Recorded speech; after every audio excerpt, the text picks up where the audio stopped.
Hi friends, story ട്വീക്സിൻ്റെ പുതിയൊരു എപ്പിസോഡിലേക്ക് എല്ലാവർക്കും സ്വാഗതം. ഇരുട്ടുവീണ ലണ്ടൻ തെരുവുകളിൽ നിഗൂഢതയുടെയും കുറ്റകൃത്യങ്ങളുടെയും വല നെയ്യുമ്പോൾ വിരലടയാളങ്ങളിലും ഒരു സിഗരറ്റിൻ്റെ ചാരത്തിലും പോലും സത്യം കണ്ടെത്തുന്ന ഒരു മനുഷ്യനുണ്ട്. അതാണ് ഷെർലക് ഹോംസ്. ഇന്ന് നമ്മൾ കേൾക്കാൻ പോകുന്നത് ഹോംസിൻ്റെ ജീവിതത്തിലെ ഒരു അസാധാരണ കഥയാണ്. ബോസ്കോംബ് താഴ്വരയിലെ രഹസ്യം. ഒരച്ഛനും മകനും തമ്മിലുള്ള സ്നേഹബന്ധത്തിന്റെ പേരിൽ നടന്ന ഒരു ക്രൂരമായ കൊലപാതകത്തിന്റെ കഥയാണിത്. ഓരോ വാക്കും സൂചനയാവുകയും ഓരോ നീക്കവും വഴിത്തിരിവാവുകയും ചെയ്യുന്ന ഒരു കേസ്. അപ്പോൾ ഷെർലക് ഹോംസിനൊപ്പം ബോസ്കോംബ് താഴ്വരയിലെ ആ രഹസ്യം കണ്ടെത്താൻ നമുക്കും യാത്ര തുടങ്ങാം. കഥയുടെ ഓരോ നിമിഷവും സ്റ്റോറി ട്വീക്സ് നിങ്ങൾക്കായി അവതരിപ്പിക്കുന്നു. ഒരു ദിവസം രാവിലെ ഞാനും ഭാര്യയും കൂടി പ്രഭാത ഭക്ഷണത്തിനിരിക്കുമ്പോൾ വേലക്കാരി ഒരു കമ്പി സന്ദേശവുമായി വന്നു. അത് ഷെർലക് ഹോംസിൻ്റേതായിരുന്നു. അതിലിങ്ങനെ പറഞ്ഞിരുന്നു: നിങ്ങൾക്ക് 2 ദിവസം ചെലവഴിക്കാനുണ്ടാകുമോ? ബോസ്കോംബ് താഴ്വരയിലെ ദുരന്തവുമായി ബന്ധപ്പെട്ട് പടിഞ്ഞാറേ ഇംഗ്ലണ്ടിൽ നിന്ന് ഇപ്പോൾ ഒരു സന്ദേശം ലഭിച്ചിരുന്നു. നിങ്ങളും കൂടി എൻ്റെ കൂടെ വരികയാണെങ്കിൽ രസകരമായിരുന്നേനെ. അന്തരീക്ഷവും പ്രകൃതിയും ഒന്നാം തരം. 11:15 പാഡിംഗ്ടണിൽ നിന്ന് പുറപ്പെടും. എന്തു പറയുന്നു? എന്നെ നോക്കി ഭാര്യ ചോദിച്ചു. നിങ്ങൾ പോകുന്നുവോ? സത്യത്തിൽ എന്തു പറയണമെന്നെനിക്ക് അറിഞ്ഞുകൂടാ. ഇപ്പോൾ തന്നെ വളരെ നീണ്ട ഒരു കാര്യപരിപാടി എൻ്റെ കയ്യിലുണ്ട്. ഓ, നിങ്ങളുടെ ജോലികളൊക്കെ ആൻസ്ട്രൂഡർ ചെയ്തുകൊള്ളും. കുറേ നാളായി നിങ്ങൾ ആകെ വിളറി വരികയായിരുന്നു. ഒരു മാറ്റമുണ്ടായാൽ അത് നല്ലതാകുമെന്നെനിക്ക് തോന്നുന്നു. തന്നെയുമല്ല, ഷെർലക് ഹോംസിൻ്റെ കേസുകളിലൊക്കെ നിങ്ങൾക്ക് വലിയ താൽപ്പര്യവുമുണ്ടല്ലോ. അവയിൽ ഓരോന്നിൽ നിന്നും എനിക്ക് സിദ്ധിച്ചിട്ടുള്ളതുകൊണ്ട് നോക്കുമ്പോൾ ഞാനത് ചെയ്തില്ലായിരുന്നെങ്കിൽ കുറ്റബോധം വരുമായിരുന്നു. ഞാൻ പോകണമെന്നുണ്ടെങ്കിൽ ഇപ്പോൾ തന്നെ ഒരുങ്ങണമല്ലോ. ഇനി കഷ്ടിച്ച് അരമണിക്കൂറേയുള്ളൂ, ഞാൻ പറഞ്ഞു. അഫ്ഗാനിസ്ഥാനിലെ എൻ്റെ ക്യാമ്പ് ജീവിതത്തിൽ നിന്ന് കിട്ടിയ പരിചയം കുറഞ്ഞപക്ഷം പെട്ടെന്ന് യാത്രയ്ക്കൊരുങ്ങാനെങ്കിലും എനിക്ക് കഴിവുണ്ടാക്കിയിരുന്നു. തന്നെയുമല്ല, എൻ്റെ ആവശ്യം ലഘുവും പരിമിതവുമായിരുന്നു. അതിനാൽ പറഞ്ഞതിനേക്കാൾ വേഗം ഞാൻ എൻ്റെ ഭാണ്ഡവുമായി വണ്ടി കയറി പാഡിംഗ്ടൺ സ്റ്റേഷനിലേക്ക് യാത്രയായി. ഷെർലക് ഹോംസ് അവിടെ അങ്ങോട്ടും ഇങ്ങോട്ടും നടക്കുന്നുണ്ടായിരുന്നു. അദ്ദേഹത്തിൻ്റെ നീണ്ടുമെലിഞ്ഞ ആകാരം, യാത്രാവേളയിൽ ധരിക്കുന്ന തവിട്ടുനിറമുള്ള നീണ്ട വസ്ത്രവും തലയിൽ പറ്റിപ്പിടിച്ചിരിക്കുന്ന തുണിത്തൊപ്പിയും മൂലം ഒന്നുകൂടി നീണ്ടതായി തോന്നി. ഷെർലക് ഹോംസ് അവിടെ അങ്ങോട്ടും ഇങ്ങോട്ടും നടക്കുന്നുണ്ടായിരുന്നു. അദ്ദേഹത്തിൻ്റെ നീണ്ടുമെലിഞ്ഞ ആകാരം, യാത്രാവേളയിൽ ധരിക്കുന്ന തവിട്ടുനിറമുള്ള നീണ്ട വസ്ത്രവും തലയിൽ പറ്റിപ്പിടിച്ചിരിക്കുന്ന തുണിത്തൊപ്പിയും മൂലം ഒന്നുകൂടി നീണ്ടതായി തോന്നി. നിങ്ങൾ വന്നത് വാസ്തവത്തിൽ നന്നായി, വാട്സൺ, എന്നദ്ദേഹം പറഞ്ഞു. പൂർണ്ണമായി വിശ്വസിക്കാൻ കഴിയുന്ന ഒരാൾ കൂടെയുണ്ടാകുന്നത് സത്യത്തിൽ ഗണ്യമായ ആശ്വാസമാണ്. അവിടുത്തെക്കാരനായ സഹായി ഒന്നുകിൽ കൊള്ളരുതാത്തവനായിരിക്കും, അല്ലെങ്കിൽ പക്ഷപാതപരമായിരിക്കും. അരികിലത്തെ 2 സീറ്റുകൾ നിങ്ങൾ പിടിച്ചിട്ടെങ്കിൽ ഞാൻ പോയി ടിക്കറ്റ് വാങ്ങി വരാം. ഷെർലക് ഹോംസ് കൊണ്ടുവന്നിരുന്ന ഒരു കെട്ട് കടലാസുകളില്ലായിരുന്നെങ്കിൽ വണ്ടിയിൽ ഞങ്ങൾ മാത്രമായിരുന്നേനെ. റീഡിംഗ് കഴിയുവോളം ഹോംസ് ആ കടലാസുകൾ പരിശോധിക്കുകയും വായിക്കുകയും ചിലപ്പോൾ നോട്ട് കുറിച്ചു വയ്ക്കുകയും ചിന്താമഗ്നനാകുകയും ചെയ്തുകൊണ്ടിരുന്നു. പിന്നെ പെട്ടെന്ന് അദ്ദേഹം അതെല്ലാം കൂടി ചുരുട്ടി ഒരു വലിയ പന്തുപോലെ ആക്കി മേൽത്തട്ടിലേക്ക് തള്ളി. നിങ്ങൾ ഈ കേസിനെക്കുറിച്ച് എന്തെങ്കിലും കേട്ടുവോ? അദ്ദേഹം ചോദിച്ചു. ഒന്നും കേട്ടില്ല. കുറച്ചു ദിവസങ്ങളായി ഞാൻ പത്രങ്ങളും കാണാറില്ല. ലണ്ടൻ പത്രങ്ങളിൽ വലിയ വിവരങ്ങളൊന്നുമില്ല. വസ്തുതകളുടെ യാഥാർത്ഥ്യം ഗ്രഹിക്കാനായി ഞാൻ കഴിഞ്ഞ ദിവസങ്ങളിലെ പത്രങ്ങളെല്ലാം നോക്കുകയായിരുന്നു. എനിക്ക് ഊഹിക്കാൻ കഴിയുന്നതിൽ നിന്ന് വളരെ ബുദ്ധിമുട്ടുണ്ടാക്കുന്ന ലഘുവായ ഒരു കേസാണിതെന്ന് തോന്നുന്നു. അതൊരു വിരോധാഭാസമായിരിക്കുന്നല്ലോ. എന്നാൽ അത് സത്യമാണ്. വൈചിത്ര്യം ഒഴിവാക്കാനാവാത്ത ഒരു സൂചനയാണ്. സാധാരണമായ പ്രത്യേകതകളില്ലാത്ത ഒരു കുറ്റം തെളിയിക്കാൻ കൂടുതൽ ബുദ്ധിമുട്ടുണ്ടാകും. ഈ കേസിൽ എന്തായാലും അവർ മരിച്ച മനുഷ്യൻ്റെ മകൻ്റെ പേരിൽ വലിയൊരു കുറ്റം ആരോപിച്ചിട്ടുണ്ട്. അപ്പോൾ ഇതൊരു കൊലപാതകമാണെന്നോ? അതെ, അങ്ങനെ ഊഹിക്കപ്പെടുന്നു. വ്യക്തിപരമായി അവിടം പരിശോധിക്കാതെ എനിക്കൊന്നും തന്നെ പറയാൻ പറ്റില്ല. എനിക്ക് മനസ്സിലായിടത്തോളം കാര്യങ്ങൾ ഞാൻ ചുരുങ്ങിയ വാക്കുകളിൽ വിശദീകരിച്ചു തരാം. ഹെർഫോർഡ്ഷെയറിലെ റോഡിൽ നിന്ന് വളരെ അകലെയല്ലാതെ സ്ഥിതി ചെയ്യുന്ന ഒരു ഗ്രാമപ്രദേശമാണ് ബോസ്കോംബ് താഴ്വര. അവിടുത്തെ ഏറ്റവും വലിയ ഭൂവുടമയായ മിസ്റ്റർ ജോൺ ടർണർ അദ്ദേഹത്തിന്റെ സമ്പാദ്യമെല്ലാം ഓസ്ട്രേലിയയിൽ നിന്നുണ്ടാക്കിയതാണ്. കുറച്ചുനാൾക്ക് മുൻപ് അദ്ദേഹം സ്വദേശത്തേക്ക് മടങ്ങിവന്നു. തന്നെപ്പോലെ ഒരു മുൻ ഓസ്ട്രേലിയൻ നിവാസിയായിരുന്ന മിസ്റ്റർ ചാൾസ് മക്കാർത്തിക്ക് തന്റെ പുരയിടങ്ങളിൽ ഒന്നായ ഹാദർലി ഫാം പാട്ടത്തിന് കൊടുത്തിരുന്നു. കോളനിയിൽ വെച്ച് തന്നെ അവർ പരസ്പരം അറിയുന്നതുകൊണ്ട് സ്ഥിരതാമസത്തിന് നാട്ടിൽ വന്നപ്പോൾ അടുത്തടുത്ത് താമസിക്കുന്നത് സ്വാഭാവികമാണല്ലോ. ടർണറായിരുന്നു ധനികൻ. അതിനാൽ മക്കാർത്തി അയാളുടെ കുടിയാനായെങ്കിലും അവർ പരസ്പരം തുല്യരെന്ന നിലയിൽ കഴിഞ്ഞുവന്നു. മക്കാർത്തിക്കൊരു മകനുണ്ടായിരുന്നു, 18 വയസ്സുള്ളവൻ. ടർണർക്ക് അതേ പ്രായത്തിലൊരു മകളും. എന്നാൽ രണ്ടുപേരും വിവാഹിതരായിരുന്നു. അയൽപ്പക്കത്തുള്ള ഇംഗ്ലീഷ് കുടുംബങ്ങളിൽ നിന്നൊക്കെ വിട്ടുമാറി ഒരു വിശ്രമ ജീവിതമാണ് അവർ നയിച്ചു വന്നത്. എങ്കിലും മക്കാർത്തികൾ രണ്ടും കളികളിൽ പ്രിയരായതുകൊണ്ട് അടുത്തുള്ള മത്സരവേദികളിലൊക്കെ അവരെ കാണാമായിരുന്നു. മക്കാർത്തിക്ക് 2 ജോലിക്കാരുണ്ടായിരുന്നു, ഒരു പുരുഷനും ഒരു പെൺകുട്ടിയും. ടർണർക്കാകട്ടെ സാമാന്യം നല്ലൊരു പരിചാരക വൃന്ദം തന്നെ ഉണ്ടായിരുന്നു, ഏകദേശം 1/2 ഡസൻ കുറഞ്ഞത്. ഇത്രയുമൊക്കെയാണ് അവരുടെ കുടുംബ പശ്ചാത്തലത്തെക്കുറിച്ച് എനിക്ക് കിട്ടിയ വിവരങ്ങൾ. ഇനി കാര്യത്തിലേക്ക് കടക്കാം. ജൂൺ 3-ാം തീയതി, അതായത് കഴിഞ്ഞ തിങ്കളാഴ്ച ഉച്ചയ്ക്ക് ഏകദേശം 3 മണിയോടടുത്ത് ഹാദർലിയിലെ വീട് വിട്ട് ബോസ്കോംബ് തടാകത്തിനരികിലൂടെ നടക്കുകയായിരുന്നു മിസ്റ്റർ മക്കാർത്തി. ബോസ്കോംബ് താഴ്വരയിലൂടെ ഒഴുകുന്ന നദിയിലെ വെള്ളം വീണുണ്ടായ ഒരു ചെറിയ തടാകമാണതെന്നറിയാമല്ലോ. രാവിലെ റോസിൽ തന്റെ വേലക്കാരനുമായി പോയ മക്കാർത്തി ഉച്ചയ്ക്ക് 3 മണിക്ക് തനിക്കൊരാളെ കാണണമെന്ന് പറഞ്ഞ് തിടുക്കത്തിൽ മടങ്ങിവന്നു. എന്നാൽ ആ കൂടിക്കാഴ്ചയ്ക്ക് ശേഷം അദ്ദേഹം ജീവനോടെ തിരിച്ചെത്തിയില്ല. ഹാദർലി ഫാമിൽ നിന്ന് ബോസ്കോംബ് തടാകം വരെ 1/4 നാഴിക ദൂരമുണ്ട്. മിസ്റ്റർ മക്കാർത്തി അവിടം കടന്നുപോകുന്നത് 2 പേർ കണ്ടിട്ടുമുണ്ട്. അതിലൊന്ന് ഒരു വൃദ്ധയാണ്. അവരുടെ പേര് പറഞ്ഞുകൂടാ. മറ്റേത് വില്യം ക്രൗഡറാണ്. ടർണറുടെ ജോലിക്കാരിൽ മൃഗങ്ങളെ നോക്കുന്നവൻ മിസ്റ്റർ മക്കാർത്തി തനിച്ചായിരുന്നുവെന്ന് അവർ 2 പേരും പറയുന്നുണ്ട്. എന്നാൽ മൃഗസംരക്ഷകൻ ഒന്നുകൂടി പറയുന്നു. മിസ്റ്റർ മക്കാർത്തി കടന്നുപോയതിനു ശേഷം അദ്ദേഹത്തിന്റെ മകൻ ജെയിംസ് മക്കാർത്തി തോളിൽ തോക്കുമായി അതുവരെ കടന്നുപോകുന്നത് അയാൾ കണ്ടത്രേ. മിസ്റ്റർ ജെയിംസ് പിതാവിനെ പിന്തുടരുകയായിരുന്നു എന്നാണ് അയാളുടെ പൂർണ്ണ വിശ്വാസം. എന്നാൽ വൈകുന്നേരം ഈ ദുരന്തത്തെക്കുറിച്ച് കേൾക്കും വരെയും അതിനെക്കുറിച്ച് അയാൾ പിന്നെയൊന്നും ഓർത്തതേയില്ല. മൃഗസംരക്ഷകനായ വില്യം ക്രൗഡറിന്റെ ദൃഷ്ടിയിൽ നിന്നും മറഞ്ഞതിനു ശേഷവും മക്കാർത്തിമാരെ കണ്ടവരുണ്ട്.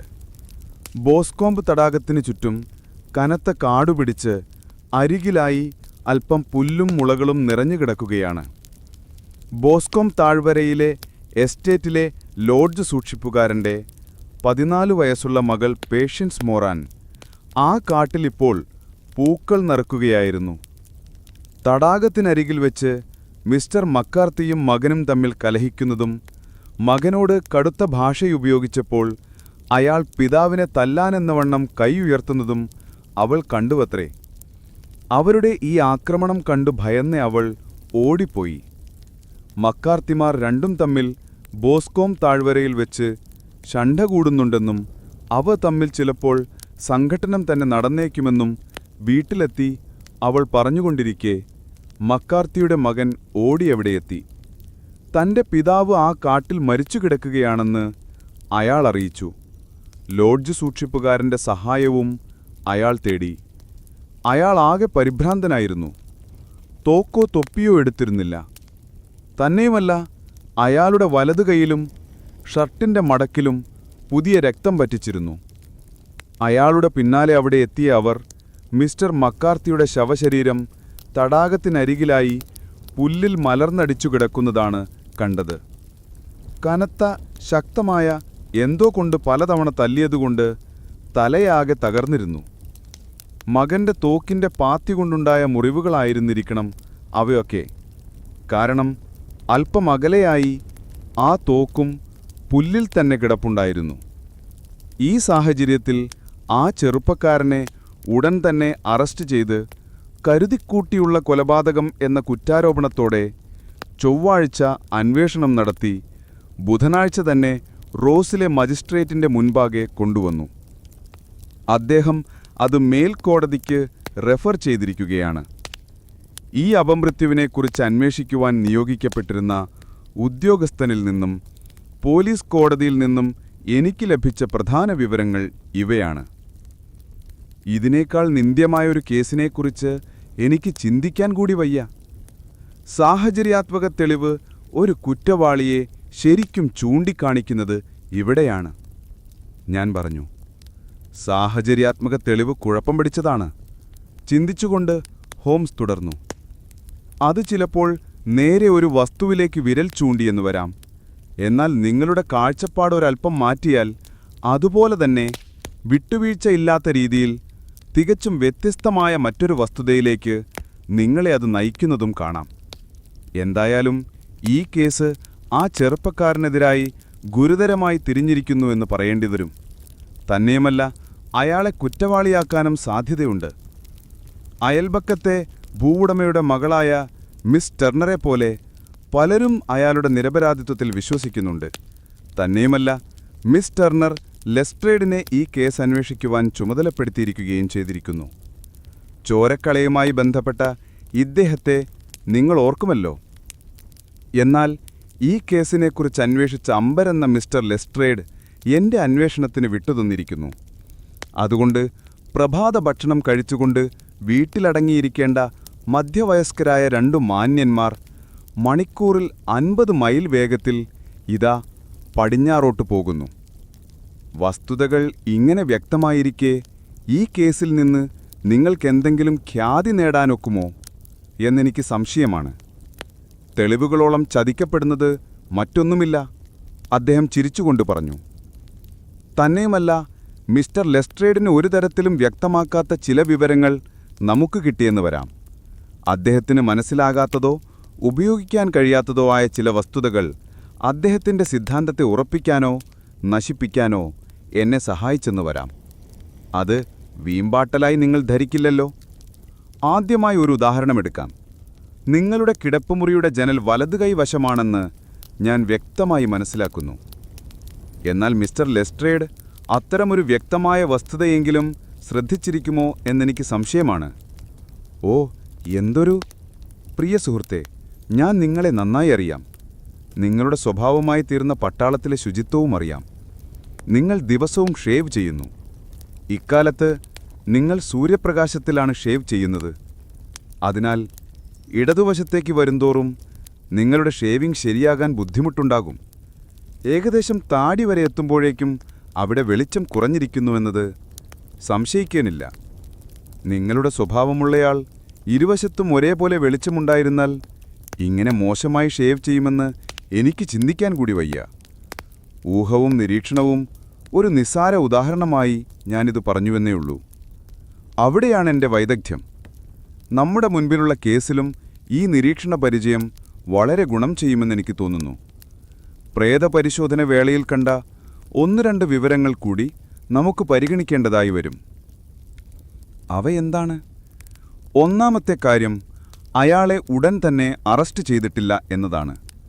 ഹാദർലി ഫാമിൽ മടങ്ങിയെത്തിയ ശേഷമാണ് അത് നടന്നത്. അയാളെ തടവിലാക്കുകയാണെന്ന് പോലീസ് ഇൻസ്പെക്ടർ പറഞ്ഞപ്പോൾ അതിൽ തനിക്ക് അത്ഭുതമില്ലെന്നും ഞാൻ എതിർക്കുന്നുവെന്നും അയാൾ മറുപടി പറഞ്ഞു.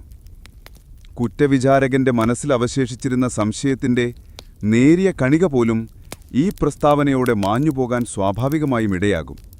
അതൊരു കുറ്റസമ്മതമാണല്ലോ, ഞാൻ പെട്ടെന്ന് പറഞ്ഞുപോയി. ഏയ് അല്ല, കാരണം അതേ തുടർന്ന് ഉടൻ തന്നെ അയാൾ തന്റെ നിരപരാധിത്വവും വെളിപ്പെടുത്തിയിട്ടുണ്ട്. കുഴഞ്ഞ സംഭവങ്ങൾ ധാരാളം വേറെയുമുള്ളതിനാൽ ഇത് കുറഞ്ഞപക്ഷം സംശയാസ്പദമായൊരു അഭിപ്രായ പ്രകടനമാണ്. നേരെ മറിച്ച് മേഘങ്ങൾക്കിടയിലെ പ്രോജ്വലമായ ഒരു വെള്ളിരേഖയാണത്. എത്ര നിരപരാധിയായിരുന്നാലും പരിതസ്ഥിതികൾ അയാളെ കറുപ്പിച്ചു കാട്ടുമെന്നറിയാൻ കഴിയാത്തത്ര പക്വതയില്ലാത്തവനാകൃതായിരുന്നു അയാൾ. അയാളുടെ അറസ്റ്റിൽ അത്ഭുതപ്പെടുകയോ പ്രതിഷേധം നടിക്കുകയോ ചെയ്തായി കണ്ടാലും അതെല്ലാം സംശയിക്കത്തക്കതേ ഞാൻ കാണൂ. കാരണം ഈ സാഹചര്യത്തിൽ അത്തരം അത്ഭുതപ്രകടനവും ദേഷ്യപ്പെടലുമൊക്കെ സ്വാഭാവികം മാത്രമാണ്. തന്നെയുമല്ല, അവ കുബുദ്ധിയായൊരുവന്റെ ഒന്നാംതരം അടവുമാണ്. ഒന്നുകിൽ അയാൾ വെറും പാവമാണ്, അല്ലെങ്കിൽ അപാര മനക്കെട്ടിയോ ദൃഢതയോ ഉള്ള മനുഷ്യനാണ്. ആ ഹൃദയം തുറന്ന അഭിപ്രായ പ്രകടനം വ്യക്തമാക്കുന്നത് അതാണ്. പുത്രധർമ്മം എന്തെന്നറിയാതെ പിതാവുമായി വാക്സമരം നടത്തുകയും അദ്ദേഹത്തെ തല്ലാനായി കൈ ഉയർത്തി ചെല്ലുകയും ചെയ്തെന്ന് ആ പെൺകുട്ടി പറഞ്ഞതും ശവശരീരത്തിനരികിൽ അയാൾ നിന്നുവെന്ന് പറയുന്നതും ശിക്ഷ താൻ അർഹിക്കുന്നതാണെന്നാ പറഞ്ഞത് ഒട്ടും അതിശയോക്തിയില്ലാത്തതാണെന്ന് വ്യക്തമാക്കുന്നു. എന്നാൽ ആ ആത്മദുഃഖവും പശ്ചാത്താപ പ്രകടനവും കുറ്റവാളിയുടേതിനേക്കാൾ ആരോഗ്യമുള്ളൊരുവന്റെ ഹൃദയത്തിൽ നിന്നുള്ള വാക്കുകളായിട്ടാണ് എനിക്ക് തോന്നുന്നത്. തല കുലുക്കിക്കൊണ്ട് ഞാൻ പറഞ്ഞു, ഇതിനേക്കാൾ നിസ്സാര തെളിവുകൾ പലരെയും തൂക്കിലേറ്റിയിട്ടുണ്ട്. ശരിയാണ്, പലരെയും തെറ്റായി തൂക്കിലേറ്റിയിട്ടുണ്ട്. ഇതിനെക്കുറിച്ച് ആ ചെറുപ്പക്കാരൻ്റെ മൊഴി എന്താണ്? അതയാളുടെ അനുകൂലികൾക്ക് പ്രോത്സാഹനം നൽകുന്നവയല്ലെന്നാണ് എനിക്ക് തോന്നുന്നത്. എങ്കിലും അവയിൽ 1-2 സംഗതികൾ ശ്രദ്ധേയമാണ്. ഇത് നിങ്ങൾ തന്നെ ഒന്ന് വായിച്ചു നോക്കൂ. തൻ്റെ ഭാണ്ഡ്യത്തിൽ നിന്ന് അദ്ദേഹം ഹെർഫോർഡ്ഷയറിലെ ഒരു പ്രാദേശിക പത്രമെടുത്ത് അതിലൊരു ഖണ്ഡികയ്ക്ക് നേരെ വിരൽ ചൂണ്ടിക്കൊണ്ട് എൻ്റെ കയ്യിൽ തന്നു. സംഭവിച്ചതെന്താണെന്ന് നിർഭാഗ്യവനായ ആ പയ്യൻ നൽകിയ വിവരണം അതിലുണ്ടായിരുന്നു. ഒരു മൂലയിൽ ഒതുങ്ങിയിരുന്ന് ഞാൻ ശ്രദ്ധാപൂർവം അത് വായിച്ചു. മരിച്ചയാളുടെ ഏകമകനായ മിസ്റ്റർ ജെയിംസ് മക്കാർത്തി പിന്നെ ഇങ്ങനെ മൊഴി തന്നു. ഞാൻ കഴിഞ്ഞ 3 ദിവസമായി വീട്ടിലുണ്ടായിരുന്നില്ല, ബ്രിസ്റ്റലിലായിരുന്നു. കഴിഞ്ഞ തിങ്കളാഴ്ച എന്നാലേ 3-ാം തീയതി രാവിലെ മടങ്ങിയെത്തിയതേയുള്ളൂ. ഞാൻ എത്തിയപ്പോൾ എൻ്റെ അച്ഛൻ വീട്ടിലുണ്ടായിരുന്നില്ല. ജോലിക്കാരനായ ജോൺ കോബ്സുമൊത്ത് അദ്ദേഹം റോസിലേക്ക് പോയിരിക്കുകയാണെന്ന് ഞങ്ങളുടെ ജോലിക്കാരി പറഞ്ഞറിഞ്ഞു. ഞാൻ വീട്ടിലെത്തി അധികം താമസിയാതെ കുതിരവണ്ടി ചക്രങ്ങളുടെ ശബ്ദം കേട്ടു. ജനലിലൂടെ നോക്കിയപ്പോൾ വണ്ടിയിൽ നിന്നിറങ്ങിയ അദ്ദേഹം മുറ്റത്തുകൂടെ വേഗം പോകുന്നത് കണ്ടു. എന്നാൽ ഏതു വഴിക്കാണ് പോയതെന്ന് എനിക്ക് മനസ്സിലായില്ല. ബോസ്കോം തടാകം ലക്ഷ്യമാക്കി ഞാനും പതുക്കെ നടന്നു. അതിൻ്റെ മറുവശത്തുള്ള മുയലുകളെ വളർത്തുന്ന സ്ഥലം കാണുക എന്നതായിരുന്നു എൻ്റെ ഉദ്ദേശം. മൃഗസംരക്ഷകനായ വില്യം ക്രൗഡർ അയാളുടെ മൊഴിയിൽ പറഞ്ഞിരിക്കുന്നതുപോലെ വഴിയിൽ വെച്ച് ഞാൻ അയാളെ കണ്ടു. എന്നാൽ അച്ഛനെ ഞാൻ പിന്തുടരുകയായിരുന്നു എന്ന് അയാൾ പറഞ്ഞത് ശരിയല്ല. കാരണം അദ്ദേഹം എൻ്റെ മുൻപിലുണ്ടായിരുന്നുവെന്ന് എനിക്കറിഞ്ഞുകൂടായിരുന്നു. തടാകത്തിന് ഏകദേശം 100 വാര അടുത്തെത്തിയപ്പോൾ കുയി എന്നൊരു ശബ്ദം കേട്ടു. ഞാനും അച്ഛനും തമ്മിൽ സാധാരണ നൽകുന്ന ഒരു സൂചനയായിരുന്നു അത്. അത് കേട്ടപ്പോൾ ഞാൻ വേഗം നടന്നു. മുൻപിൽ അദ്ദേഹം നിൽക്കുന്നത് കണ്ടു. എന്നെ കണ്ട് തെല്ലം വരുന്ന അദ്ദേഹം ഞാനവിടെ എന്തെടുക്കുകയായിരുന്നുവെന്ന് വളരെ പരുഷമായി ചോദിച്ചു. തുടർന്ന് ഞങ്ങളുടെ സംസാരം വളരെ ഉച്ചത്തിലായി. ഒടുവിൽ അടികാലശത്തിൽ ചെന്നെത്തുമോ എന്ന് തോന്നിയും. അദ്ദേഹം മുൻകോപിയാണ്. അതിനാൽ അദ്ദേഹത്തിൻ്റെ ദേഷ്യം നിയന്ത്രണാതീതമാകുന്നത് കണ്ടപ്പോൾ ഞാൻ അവിടം വിട്ട് ഹാദർലി ഫാമിലേക്ക് പോയി. കഷ്ടിയൊരു 150 വാരം ഞാൻ എത്തും മുമ്പ് പുറകിലൊരു ഭീകരരോദനം കേട്ടു. അതിനാൽ ഞാൻ പുറകിലേക്ക് തന്നെ ഓടിച്ചെന്നു. തലയാകെ മുറിവേറ്റ എൻ്റെ അച്ഛൻ അവിടെ മൃതപ്രായനായി കിടക്കുന്നതാണ് ഞാൻ കണ്ടത്. തൂക്ക് താഴെ വെച്ചതിനുശേഷം ഞാൻ അദ്ദേഹത്തെ എൻ്റെ കയ്യിൽ താങ്ങി. താമസിയാതെ അദ്ദേഹം അന്ത്യശ്വാസം വലിച്ചു. അദ്ദേഹത്തിനരികിൽ ഞാൻ അല്പസമയം ഇരുന്നു. പിന്നെ അടുത്തുള്ള മിസ്റ്റർ ടേണറുടെ ലോഡ്ജ് സൂക്ഷിപ്പകൻ്റെ ഒരു വീട്ടിൽ ലക്ഷ്യമാക്കി ഞാൻ സഹായത്തിനായി ഓടി. മടങ്ങി വന്നപ്പോൾ അച്ഛനരികിൽ ഞാൻ ആരെയും കണ്ടിരുന്നില്ല. അതിനാൽ ആ മുറിവുകൾ എങ്ങനെയുണ്ടായതാണെന്ന് എനിക്കറിഞ്ഞുകൂടായിരുന്നു. ഏകദേശം തണുപ്പനും അതേപോലെ വെറുപ്പുളവാക്കുന്ന സ്വഭാവമായിരുന്നതുകൊണ്ട് അദ്ദേഹം പ്രശസ്തനായിരുന്നില്ല. എന്നാൽ അദ്ദേഹത്തിന് ശത്രുക്കളുണ്ടായതായും എനിക്കറിഞ്ഞുകൂടാ. ഇതിനെക്കുറിച്ച് ഇതിൽ കൂടുതലൊന്നും എനിക്കറിവില്ല. അന്വേഷണ ഉദ്യോഗസ്ഥൻ: മരിക്കുന്നതിന് മുമ്പ് അച്ഛനെന്തെങ്കിലും പറഞ്ഞോ? സാക്ഷി: അദ്ദേഹം എന്തോ പിറുപിറുത്തു. പക്ഷേ എനിക്ക് എലിയെക്കുറിച്ചുള്ള പരാമർശം മാത്രമേ മനസ്സിലായുള്ളൂ. അന്വേഷണ ഉദ്യോഗസ്ഥൻ: നിങ്ങൾക്കതിൽ നിന്ന് എന്തു മനസ്സിലായി? സാക്ഷി: എനിക്കൊന്നും മനസ്സിലായില്ല. അദ്ദേഹം എന്തോ പിത്തുമ്പേയും പറയുകയാണെന്നാണ് ഞാൻ ധരിച്ചത്. അന്വേഷണ ഉദ്യോഗസ്ഥൻ: നിങ്ങളും അച്ഛനുമായി എന്തു പറഞ്ഞാണ് വഴക്കടത്തിയത്? സാക്ഷി: ഈ ചോദ്യത്തിന് ഞാൻ മറുപടി പറയാൻ ആഗ്രഹിക്കുന്നില്ല. അന്വേഷണ ഉദ്യോഗസ്ഥൻ: എനിക്കറിഞ്ഞേ തീരൂ. സാക്ഷി: അതെനിക്ക് പറയാൻ സാധിക്കില്ല.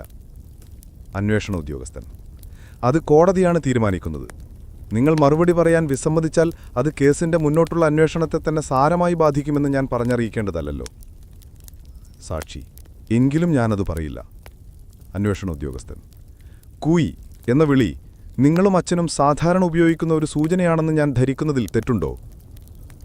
സാക്ഷി: ഇല്ല, ഞാനും അച്ഛനും അങ്ങനെ സാധാരണ വിളിക്കാറുണ്ട്.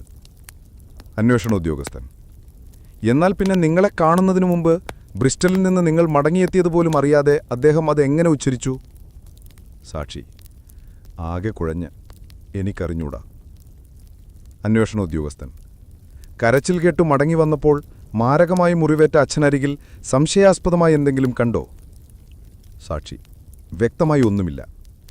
അന്വേഷണ ഉദ്യോഗസ്ഥൻ: എന്നു പറഞ്ഞാൽ? ആശങ്കാഭരിതനായി ആകെ തകർന്നു ഓടിച്ചെന്ന എനിക്ക് അച്ഛനെക്കുറിച്ചല്ലാതെ മറ്റൊന്നും ഓർക്കാൻ കഴിഞ്ഞിരുന്നില്ല. എങ്കിലും ഞാൻ ഓടിയപ്പോൾ എൻ്റെ ഇടതുവശത്തായി നിലത്തെന്തോ കിടക്കുന്നതായി ഓർമ്മയുണ്ട്. ചാരനിറത്തിലുള്ള ഒരു കോട്ടായിരുന്നു എന്നാണ് എനിക്ക് തോന്നുന്നത്. എന്നാൽ അച്ഛനരികിൽ നിന്ന് എഴുന്നേറ്റപ്പോൾ അത് കാണാനില്ലായിരുന്നു. അന്വേഷണ ഉദ്യോഗസ്ഥൻ: നിങ്ങൾ സഹായം അന്വേഷിച്ചു പോകുന്നതിന് മുമ്പ് അത് കാണാതായിരുന്നു എന്നാണോ പറയുന്നത്? അതെ, അത് കാണാതായിരുന്നു. അന്വേഷണ ഉദ്യോഗസ്ഥൻ: അതെന്താണെന്ന് നിങ്ങൾക്ക് പറയാൻ വഴിയില്ല? ഇല്ല, എന്തോ അവിടെ ഉണ്ടായിരുന്നു എന്നൊരു തോന്നലേ എനിക്കുള്ളൂ.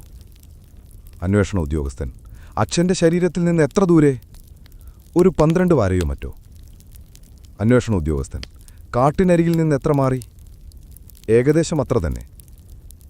അന്വേഷണ ഉദ്യോഗസ്ഥൻ: എന്നാൽ നിങ്ങൾ 1 ഡസൻ വാര അകലത്തിലായിരുന്നപ്പോൾ തന്നെ അത് മാറ്റിയിരിക്കണം. സാക്ഷി വിസ്താരം അവസാനിച്ചു. അത് ശരിയെന്ന് പറഞ്ഞ് പത്രപംക്തിയിലൂടെ കണ്ണോടിച്ചുകൊണ്ട് ഞാൻ തുടർന്നു. കൊച്ചു മക്കാർത്തിയുടെ അവസാനമായപ്പോൾ അന്വേഷണ ഉദ്യോഗസ്ഥൻ വളരെ ക്രൂരമായിട്ടാണല്ലോ സംസാരിച്ചത്. അയാളെ കാണുന്നതിനു മുൻപ് തന്നെ അയാളുടെ അച്ഛൻ സൂചന നൽകിയെന്ന ആ വൈരുദ്ധ്യത്തിലേക്ക് അയാൾ വ്യക്തമായും വിരൽ ചൂണ്ടുന്നുണ്ടല്ലോ. അദ്ദേഹത്തിന്റെ മരണസമയത്തെ വാക്കുകളിലേക്കും അദ്ദേഹവുമായി അവസാനം സംസാരിച്ചതെന്താണെന്ന് വെളിപ്പെടുത്താനുള്ള വൈമനസ്യത്തിലേക്കും ശ്രദ്ധ പതിപ്പിക്കുന്നുണ്ടല്ലോ. ഇതെല്ലാം അന്വേഷണ ഉദ്യോഗസ്ഥൻ പറയുന്നത് പോലെ ആ പുത്രനെതിരാണ്. തനിച്ചു ചിരിച്ചുകൊണ്ട് ഹോംസ് കുഷ്യൻ സീറ്റിൽ ചാരിയിരുന്നു. വളരെ ശക്തമായ സൂചനകൾ ആ ചെറുപ്പക്കാരൻ അനുകൂലമാക്കാൻ നിങ്ങളും ആ ഉദ്യോഗസ്ഥനും വളരെ ബുദ്ധിമുട്ടുന്നുണ്ട്. ഒരേ സമയം അയാൾ ഭാവനാസമ്പന്നനാണെന്നും ഭാവനാരഹിത്യം കാണിക്കുന്നുവെന്താണെന്ന് നിങ്ങൾ പറയുന്നതെന്നറിയുന്നുണ്ടോ? കലഹത്തിന് കാരണം കണ്ടുപിടിക്കാൻ കഴിഞ്ഞില്ലെങ്കിൽ ജൂറിയുടെ സഹതാപത്തിന് അർഹനല്ലാതാകുന്ന അയാൾ ഭാവനാരഹിത്യമാണ് കാണിക്കുന്നത്. കാണാതായ തുണിയും മരിച്ചയാൾ എലിയെക്കുറിച്ച് നടത്തിയ പരാമർശവും സ്വയം ഉള്ളിൽ നിന്നുണ്ടാക്കിയ സൃഷ്ടികളാണെങ്കിൽ അയാൾ ഭാവനാസമ്പന്നനാണ്. അല്ല സാർ, ഈ ചെറുപ്പക്കാരൻ പറയുന്നത് സത്യമാണെന്ന സങ്കല്പത്തിൽ അങ്ങനെ ഒരു കാഴ്ചപ്പാടോടെ ഞാൻ കേസിനെ സമീപിച്ചാൽ നാം എവിടെ ചെന്ന് നിൽക്കുമെന്ന് ആലോചിക്കാം. ഇതാ പെട്രാർക്കിൻ്റെ പോക്കറ്റ് എഡിഷൻ. ഇനി സംഭവസ്ഥലത്തെത്താതെ ഞാൻ ഒന്നും പറയില്ല. 20 മിനിറ്റിനകം നാം സ്വിൻഡനിൽ ചെല്ലും. അവിടെയാണ് നാം ആഹാരം കഴിക്കുക. മനോഹരമായ സ്ട്രൗട്ട് താഴ്വരയും പ്രകാശപൂർണമായി പരന്നുകിടക്കുന്ന സേവൻ നദിയും കടന്ന് ഒടുവിൽ ഏകദേശം 4 മണിയോടെ ഞങ്ങൾ റോസ് എന്ന സുന്ദരമായ ടൗണിലെത്തി. മെലിഞ്ഞു നീണ്ട് കൃത്രിമമെന്ന് തോന്നിക്കുന്ന ഒരുവൻ പ്ലാറ്റ്ഫോമിൽ ഞങ്ങളെ കാത്തുനിന്നിരുന്നു. ഗ്രാമീണ ചുറ്റുപാടിനനുസൃതമായ രീതിയിൽ ഇളം തവിടുനിറമുള്ള കോട്ടും തുകൽ കൊണ്ടുള്ള പട്ടീസും ധരിച്ചിരുന്നെങ്കിലും അത് സ്കോട്ട്ലൻഡ് യാർഡിലെ ലെസ്ട്രേഡാണെന്ന് മനസ്സിലാക്കാൻ എനിക്ക് ബുദ്ധിമുട്ടുണ്ടായിരുന്നില്ല. അദ്ദേഹത്തോടൊപ്പം ഞങ്ങൾ ഹെർഫോർഡ് ആംസ് വരെ യാത്രയായി. അവിടെയാണ് ഞങ്ങൾക്കായി മുറിയൊരുക്കിയത്. ഞാനൊരു വണ്ടി വിളിച്ചിട്ടുണ്ട്. ചായ കുടിക്കാനിരിക്കെ ലെസ്ട്രേഡ് തുടർന്നു: നിങ്ങളുടെ ഊർജ്ജസ്വലതയുള്ള സ്വഭാവം എനിക്ക് നന്നായി അറിയാം. അതുകൊണ്ട് തന്നെ കുറ്റകൃത്യം നടന്ന സ്ഥലത്ത് പോകാതെ സന്തുഷ്ടനാവില്ലെന്നും എനിക്കറിയാം. അത് നല്ലതും അഭിനന്ദനീയവുമാണ്. എന്നാൽ അതെല്ലാം അന്തരീക്ഷത്തിൻ്റെ സമ്മർദ്ദം കൊണ്ടാണ്. എനിക്ക് ശരിക്കും മനസ്സിലായില്ല, അമ്പരന്ന ലെസ്ട്രേഡ് പറഞ്ഞു. ഉഷ്മാവിനിയിൽ ചൂടെങ്ങനെ? 29. ശരി. കാറ്റില്ല, ആകാശത്തിലൊരു മേഘപ്പാളിയുമില്ല. വലിച്ചു തീർക്കുവാനായി എനിക്കൊരു പാക്കറ്റ് സിഗരറ്റുണ്ട്. തന്നെയുമല്ല, സാധാരണ ഗ്രാമപ്രദേശങ്ങളിലെ വെറുപ്പുളവാക്കുന്ന ഹോട്ടൽ അന്തരീക്ഷത്തിൽ കിട്ടാവുന്നതിനേക്കാൾ നല്ല സോഫയാണിത്. ഇന്ന് രാത്രി മിക്കവാറും വണ്ടി ഉപയോഗിക്കേണ്ടി വരില്ലെന്ന് എനിക്ക് തോന്നുന്നു. പ്രീതിപ്പെടുത്താൻ എന്ന വണ്ണം ചിരിച്ചുകൊണ്ട് ലെസ്ട്രേഡ് പറഞ്ഞു. പത്രങ്ങളിൽ നിന്ന് താങ്കൾ തീരുമാനങ്ങളെടുത്തു കഴിഞ്ഞുവെന്നതിന് സംശയമില്ല. ഒരു വക്രതയുമില്ലാത്ത വളരെ വ്യക്തമായ കേസാണിത്. തന്നെയുമല്ല, കൂടുതൽ ചിന്തിക്കുന്തോറും അതിനേക്കാൾ കൂടുതൽ വ്യക്തമാവുകയും ചെയ്യും. എന്നാലും വളരെ ധനികയായ ഒരു സ്ത്രീയെ നിരസിക്കാൻ ഒക്കില്ല. അവൾ നിങ്ങളെക്കുറിച്ച് കേട്ടിട്ടുണ്ട്. നേരത്തെ ഞാൻ ചെയ്തതിൽ കൂടുതലൊന്നും നിങ്ങൾക്കവിടെ ചെയ്യാനുണ്ടാവില്ലെന്ന് ഞാൻ ആവർത്തിച്ചു പറഞ്ഞിട്ടും അവർക്ക് നിങ്ങളുടെ അഭിപ്രായം കൂടിയേ കഴിയൂ. ഓ ദൈവമേ, ഇത് അവളുടെ വണ്ടി വന്നു. അദ്ദേഹം ഇത് പറഞ്ഞു നിർത്തിയില്ല. അതിനു മുൻപ് എൻ്റെ ജീവിതത്തിൽ അന്നേ ദിവസം വരെ ഞാൻ കണ്ടിട്ടില്ലാത്തത്ര സുന്ദരിയായ ഒരു യുവതി മുറിക്കുള്ളിൽ തള്ളിക്കയറി വന്നു. തിളങ്ങുന്ന നീല കണ്ണുകളും വിടർന്ന ചുണ്ടുകളും ഇളം ചുവപ്പ് നിറം നിറഞ്ഞ തുടുത്ത കവിളുകളുമുള്ള അവൾക്ക് ആശങ്കയും ഉദ്വേഗവും മൂലം ആത്മനിയന്ത്രണം തന്നെ നഷ്ടപ്പെട്ടിരുന്നു. ഓ മിസ്റ്റർ ഷെർലക് ഹോംസ്, അവൾ വിളിച്ചുപോയി. ഞങ്ങളെ രണ്ടുപേരെയും മാറി മാറി നോക്കിയ അവൾ ഒടുവിൽ സ്ത്രീ സഹജമായ അവബോധത്താൽ എൻ്റെ സുഹൃത്തിനെ തന്നെ നോക്കിക്കൊണ്ടു പറഞ്ഞു, നിങ്ങൾ വന്നതിൽ എനിക്ക് വളരെ സന്തോഷമുണ്ട്. അത് പറയാനാണ് ഞാനിവിടെ വന്നതും. ജെയിംസ് അത് ചെയ്യില്ല. അതറിഞ്ഞുകൊണ്ട് വേണം നിങ്ങൾ ജോലി ആരംഭിക്കാൻ. അക്കാര്യത്തിൽ സംശയിക്കരുത്. ചെറുപ്പം മുതൽക്കേ ഞങ്ങൾ പരസ്പരം അറിയാം. മറ്റാർക്കറിയാവുന്നതിനേക്കാൾ നന്നായി അയാളെ എനിക്കറിയാം. ഒരു പാറ്റയെപ്പോലും വേദനിപ്പിക്കാൻ കഴിയാത്തത്ര ദയാഹൃദയനാണ് അയാൾ. അയാളെ ശരിക്കും അറിയാവുന്ന ആർക്കും ഈ കുറ്റം ചുമത്തിൽ പരമാബദ്ധമാണെന്നറിയാം. മിസ് ടർണർ, നമുക്കയാളെ സ്വതന്ത്രനാക്കാമെന്നാണ് എൻ്റെ പ്രതീക്ഷ. എന്നാൽ ആവുന്നതെല്ലാം ഞാൻ ചെയ്യുമെന്ന് നിങ്ങൾ വിശ്വസിച്ചുകൊള്ളൂ, ഷെർലക് ഹോംസ് പറഞ്ഞു. പക്ഷേ നിങ്ങൾ തെളിവുകൾ വായിച്ചില്ലേ? തീരുമാനത്തിലെത്തിയില്ലേ? എന്തെങ്കിലും പഴുത് നിങ്ങൾ കാണുന്നുണ്ടോ? സത്യത്തിൽ അദ്ദേഹം നിരപരാധിയാണെന്ന് നിങ്ങൾ കരുതുന്നുണ്ടോ? അതിന് സാധ്യതയുണ്ടെന്ന് എനിക്ക് തോന്നുന്നു. ദാ വെല്ലുവിളി എന്ന വണ്ണം തലചെരിച്ച് ലെസ്ട്രേഡിന് നേരെ നോക്കി അവൾ അലറി. നിങ്ങൾ കേട്ടോ? ഇദ്ദേഹം എനിക്ക് ആശ തരുന്നു. ലെസ്ട്രേഡ് തോൾ കുലുക്കി. എന്റെ സുഹൃത്ത് അല്പം ധൃതിയിലാണ് നിഗമനത്തിലെത്തിയതെന്ന് തോന്നുന്നു, അയാൾ പറഞ്ഞു. എന്നാൽ അദ്ദേഹം പറഞ്ഞത് ശരിയാണ്. എനിക്കറിയാം അത് ശരിയാണെന്ന്. ജെയിംസ് ഒരിക്കലും അത് ചെയ്തിട്ടില്ല. പിന്നെ പിതാവുമായി അയാൾ വഴക്കുണ്ടാക്കിയതിന്റെ കാരണം അന്വേഷണ ഉദ്യോഗസ്ഥനോട് പറയാത്തതിന്റെ കാരണം അത് എന്നെ ബാധിക്കുന്നതുകൊണ്ടാണെന്ന് എനിക്കറിയാം. എങ്ങനെ? ഹോംസ് ചോദിച്ചു. ഒന്നും മറച്ചുവെക്കാനുള്ള സമയമല്ല ഇത്. ജെയിംസിനും പിതാവിനും എന്നെക്കുറിച്ച് പല അഭിപ്രായ വ്യത്യാസങ്ങളും ഉണ്ടായിരുന്നു. മിസ്റ്റർ മക്കാർത്തിക്ക് ഞങ്ങൾ ഉടനെ വിവാഹിതരാകണമെന്ന് ആഗ്രഹമുണ്ടായിരുന്നു. എന്നാൽ ജെയിംസും ഞാനും സഹോദരി സഹോദരന്മാരെ പോലെയാണ് സ്നേഹിച്ചിരുന്നത്. അദ്ദേഹത്തിന് ചെറുപ്പമാണ്, ജീവിതമെന്തെന്ന് അറിഞ്ഞിട്ടില്ല. എങ്കിലും അതെ, അങ്ങനെയൊന്നും ചെയ്യാൻ അദ്ദേഹം ആഗ്രഹിച്ചിരുന്നില്ല. അതിനാൽ അവർ വഴക്കുണ്ടാക്കാറുമുണ്ടായിരുന്നു. ഇതും അങ്ങനെ തന്നെ ആവണമെന്ന് എനിക്ക് നിശ്ചയമുണ്ട്. അങ്ങനെയൊരു ബന്ധത്തിന് നിങ്ങളുടെ അച്ഛൻ അനുകൂലമായിരുന്നോ? ഹോംസ് ചോദിച്ചു. അല്ല, അദ്ദേഹം അതിനെതിരായിരുന്നു. മിസ്റ്റർ മെക്കാർത്തി അല്ലാതെ മറ്റാരും അതിനാഗ്രഹിച്ചിരുന്നില്ല.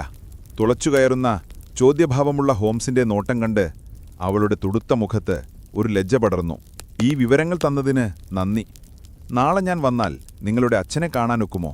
അദ്ദേഹം ചോദിച്ചു. ഡോക്ടർ സമ്മതിക്കുമെന്ന് തോന്നുന്നില്ല. ഡോക്ടറോ? അതെ, വർഷങ്ങളായി പാവമച്ഛന് ശക്തിയില്ലാതായിരുന്നു. എന്നാൽ ഇത് അദ്ദേഹത്തെ പൂർണ്ണമായും തളർത്തിക്കളഞ്ഞു. കട്ടിലിൽ വീണ അദ്ദേഹത്തിന്റെ ഞരമ്പുകളാകെ തകർന്നിരിക്കുകയാണെന്നാണ് ഡോക്ടർ വില്യംസ് പറയുന്നത്. വിക്ടോറിയയിൽ പണ്ടുമുതൽക്കേ അച്ഛനെ അറിയുന്നതിൽ മിസ്റ്റർ മെക്കാർത്തി മാത്രമേ ജീവിച്ചിരുന്നുള്ളൂ. ഓ, വിക്ടോറിയയിലോ? അത് പ്രധാനമാണ്. അതെ, ആ ഖനികളിൽ. ശരി, സ്വർണ്ണഖനികളിൽ. അവിടെ നിന്നാണ് മിസ്റ്റർ ടർണർ ധനം സമ്പാദിച്ചതെന്ന് ഞാൻ മനസ്സിലാക്കുന്നു. അതെ, തീർച്ചയായും. വളരെ നന്ദി മിസ്റ്റർ ടർണർ.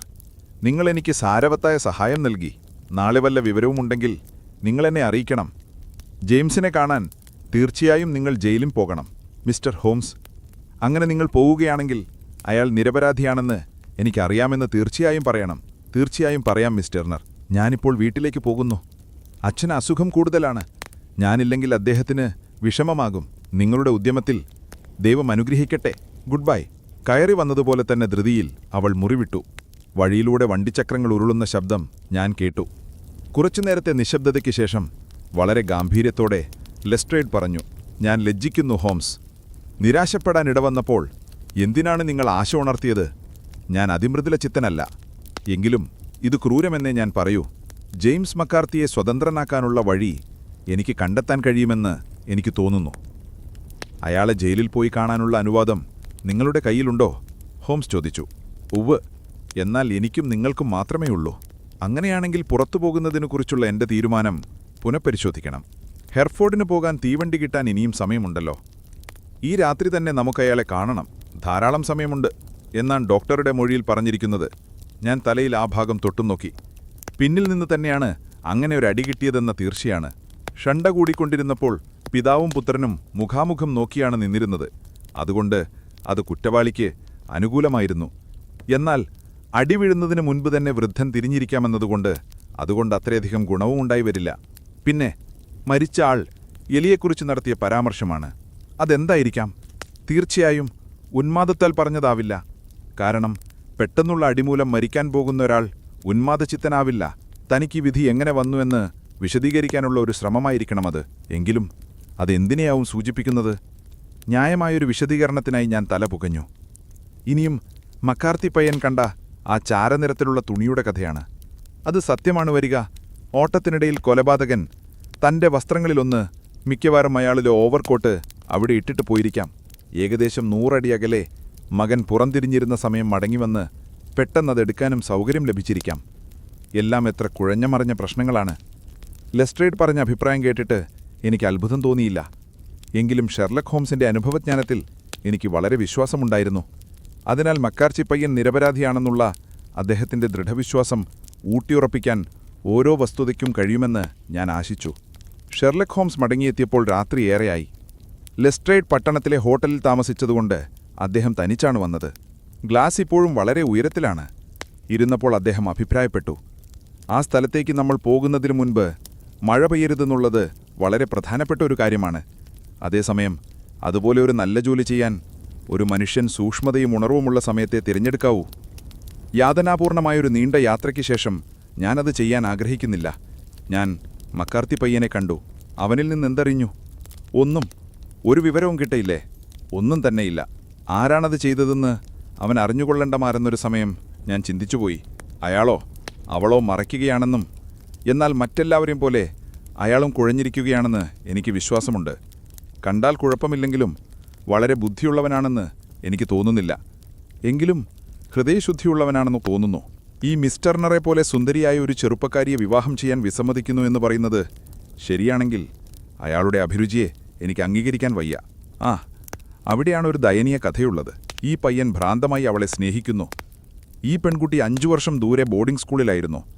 അവളെ ശരിക്കറിയുന്നതിന് 2 കൊല്ലം മുമ്പ് വെറും ബാലനായിരിക്കെ ബ്രിസ്റ്റളിലെ. എങ്കിൽ അങ്ങനെ ചെയ്യാം വാട്സൺ. നിങ്ങൾക്ക് സമയം പോകില്ലെന്ന് തോന്നുമെങ്കിലും ഞാൻ 2 മണിക്കൂറിനകം മടങ്ങിവരാം. ഞാൻ അവരോടൊപ്പം സ്റ്റേഷൻ വരെ നടന്നു. പിന്നെ ആ ചെറിയ പട്ടണത്തിലെ വീഥികളിലൂടെ അലഞ്ഞു നടന്നു. അവസാനം ഹോട്ടലിലേക്ക് മടങ്ങി സോഫയിൽ കിടന്ന് ഒരു മഞ്ഞക്കവറുള്ള നോവലിൽ മുഴുകാൻ ശ്രമിച്ചു. നമ്മളെർഗരി കേസിലെ നിഗൂഢ രഹസ്യങ്ങൾ വെച്ച് നോക്കുമ്പോൾ ആ നോവലിലെ കഥാതന്തു വളരെ നിസ്സാരമായിരുന്നു.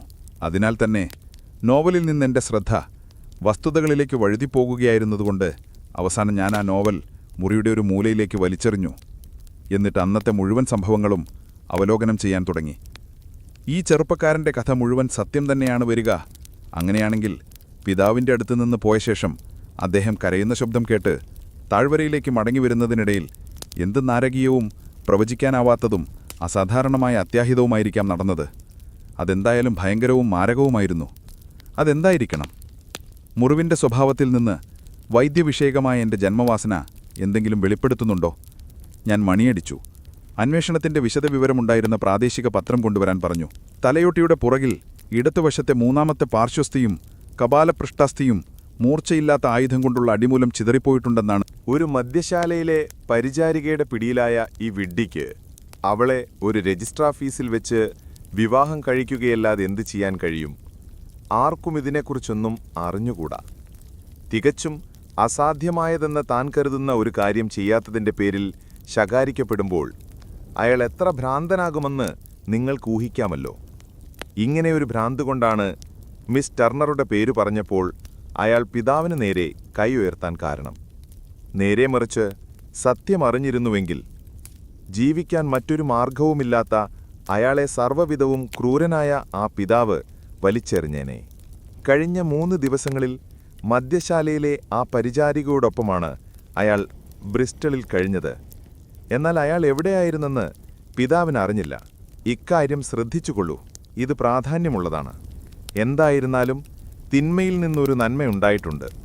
അയാൾ ആകെ കുഴപ്പത്തിലാണെന്നും തൂക്കിക്കൊല്ലപ്പെടാൻ തന്നെ ഇടയുണ്ടെന്നും പത്രങ്ങളിൽ നിന്നറിഞ്ഞ അവൾ അവനെ നിസ്സാരമായി തള്ളിക്കളഞ്ഞു. അവനുമായി അവൾക്കൊരു ബന്ധവുമില്ലെന്നും ബെർമുഡ ഡോക്യാർഡിൽ അവൾക്കൊരു ഭർത്താവുണ്ടെന്നും പറയണമെന്ന് അവൾ അയാൾക്കെഴുതിയിട്ടുണ്ട്. ഈ ചെറിയ വാർത്ത താൻ അനുഭവിച്ചതിനെല്ലാം അല്പമെങ്കിലും ആശ്വാസം പകർന്നിരിക്കുമെന്ന് എനിക്ക് തോന്നുന്നു. എന്നാൽ അവൻ നിരപരാധിയാണെങ്കിൽ പിന്നെ ആരാണിതൊക്കെ ചെയ്തത്? അതെ, ആരാണെന്നോ? ഞാൻ നിങ്ങളുടെ ശ്രദ്ധ പ്രധാനമായും 2 കാര്യങ്ങളിലേക്ക് ആകർഷിക്കട്ടെ. 1, കൊല്ല ചെയ്യപ്പെട്ട ആൾ തടാകക്കരയിൽ ആരുമായിട്ടോ കൂടിക്കാഴ്ച നിശ്ചയിച്ചിരുന്നു. ആ മനുഷ്യൻ തീർച്ചയായും സ്വന്തം മകനാവില്ലല്ലോ. കാരണം ദൂരെ എവിടെയോ ആയിരുന്ന അവൻ എപ്പോൾ വരുമെന്നും അയാൾ അറിഞ്ഞിരുന്നില്ല. 2ാമത്തേത്, മകൻ മടങ്ങിയെത്തിയെന്നറിയാത്ത അയാൾ കൂയി എന്ന് കൂവി എന്നുള്ളതാണ്. മർമ്മപ്രധാനമായ ഈ 2 കാര്യങ്ങളിലാണ് ഈ കേസ് നിലനിൽക്കുന്നത്. ഇനി നമുക്ക് ജോർജ് മെരിഡിത്തിനെക്കുറിച്ച് സംസാരിക്കാം. നിസാര കാര്യങ്ങൾ നാളത്തേക്ക് വിട്ടുകളയാം. ഹോംസ് പ്രവചിച്ചതുപോലെ തന്നെ മഴയുണ്ടായില്ല. മഴക്കാറില്ലാതെ പ്രകാശപൂർണമായ പ്രഭാതം പൊട്ടിവിരിഞ്ഞു. 9 മണിക്ക് വണ്ടിയുമായി ലെസ്ട്രേഡെത്തി. ഹാദർലി ഫാമിൻ്റെയും ബോസ്കോം താഴ്വരയുടെയും റൂട്ട് പരിശോധിക്കാൻ വേണ്ടി ഞങ്ങൾ പുറപ്പെട്ടു.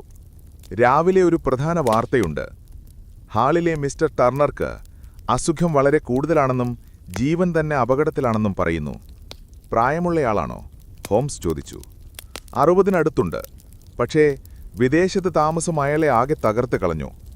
കുറേ നാളായി ആരോഗ്യം ക്ഷയിച്ചു വരികയായിരുന്നു. ഈ കാര്യം അയാളെ ആകെ പ്രതികൂലമായി ബാധിച്ചിട്ടുണ്ട്.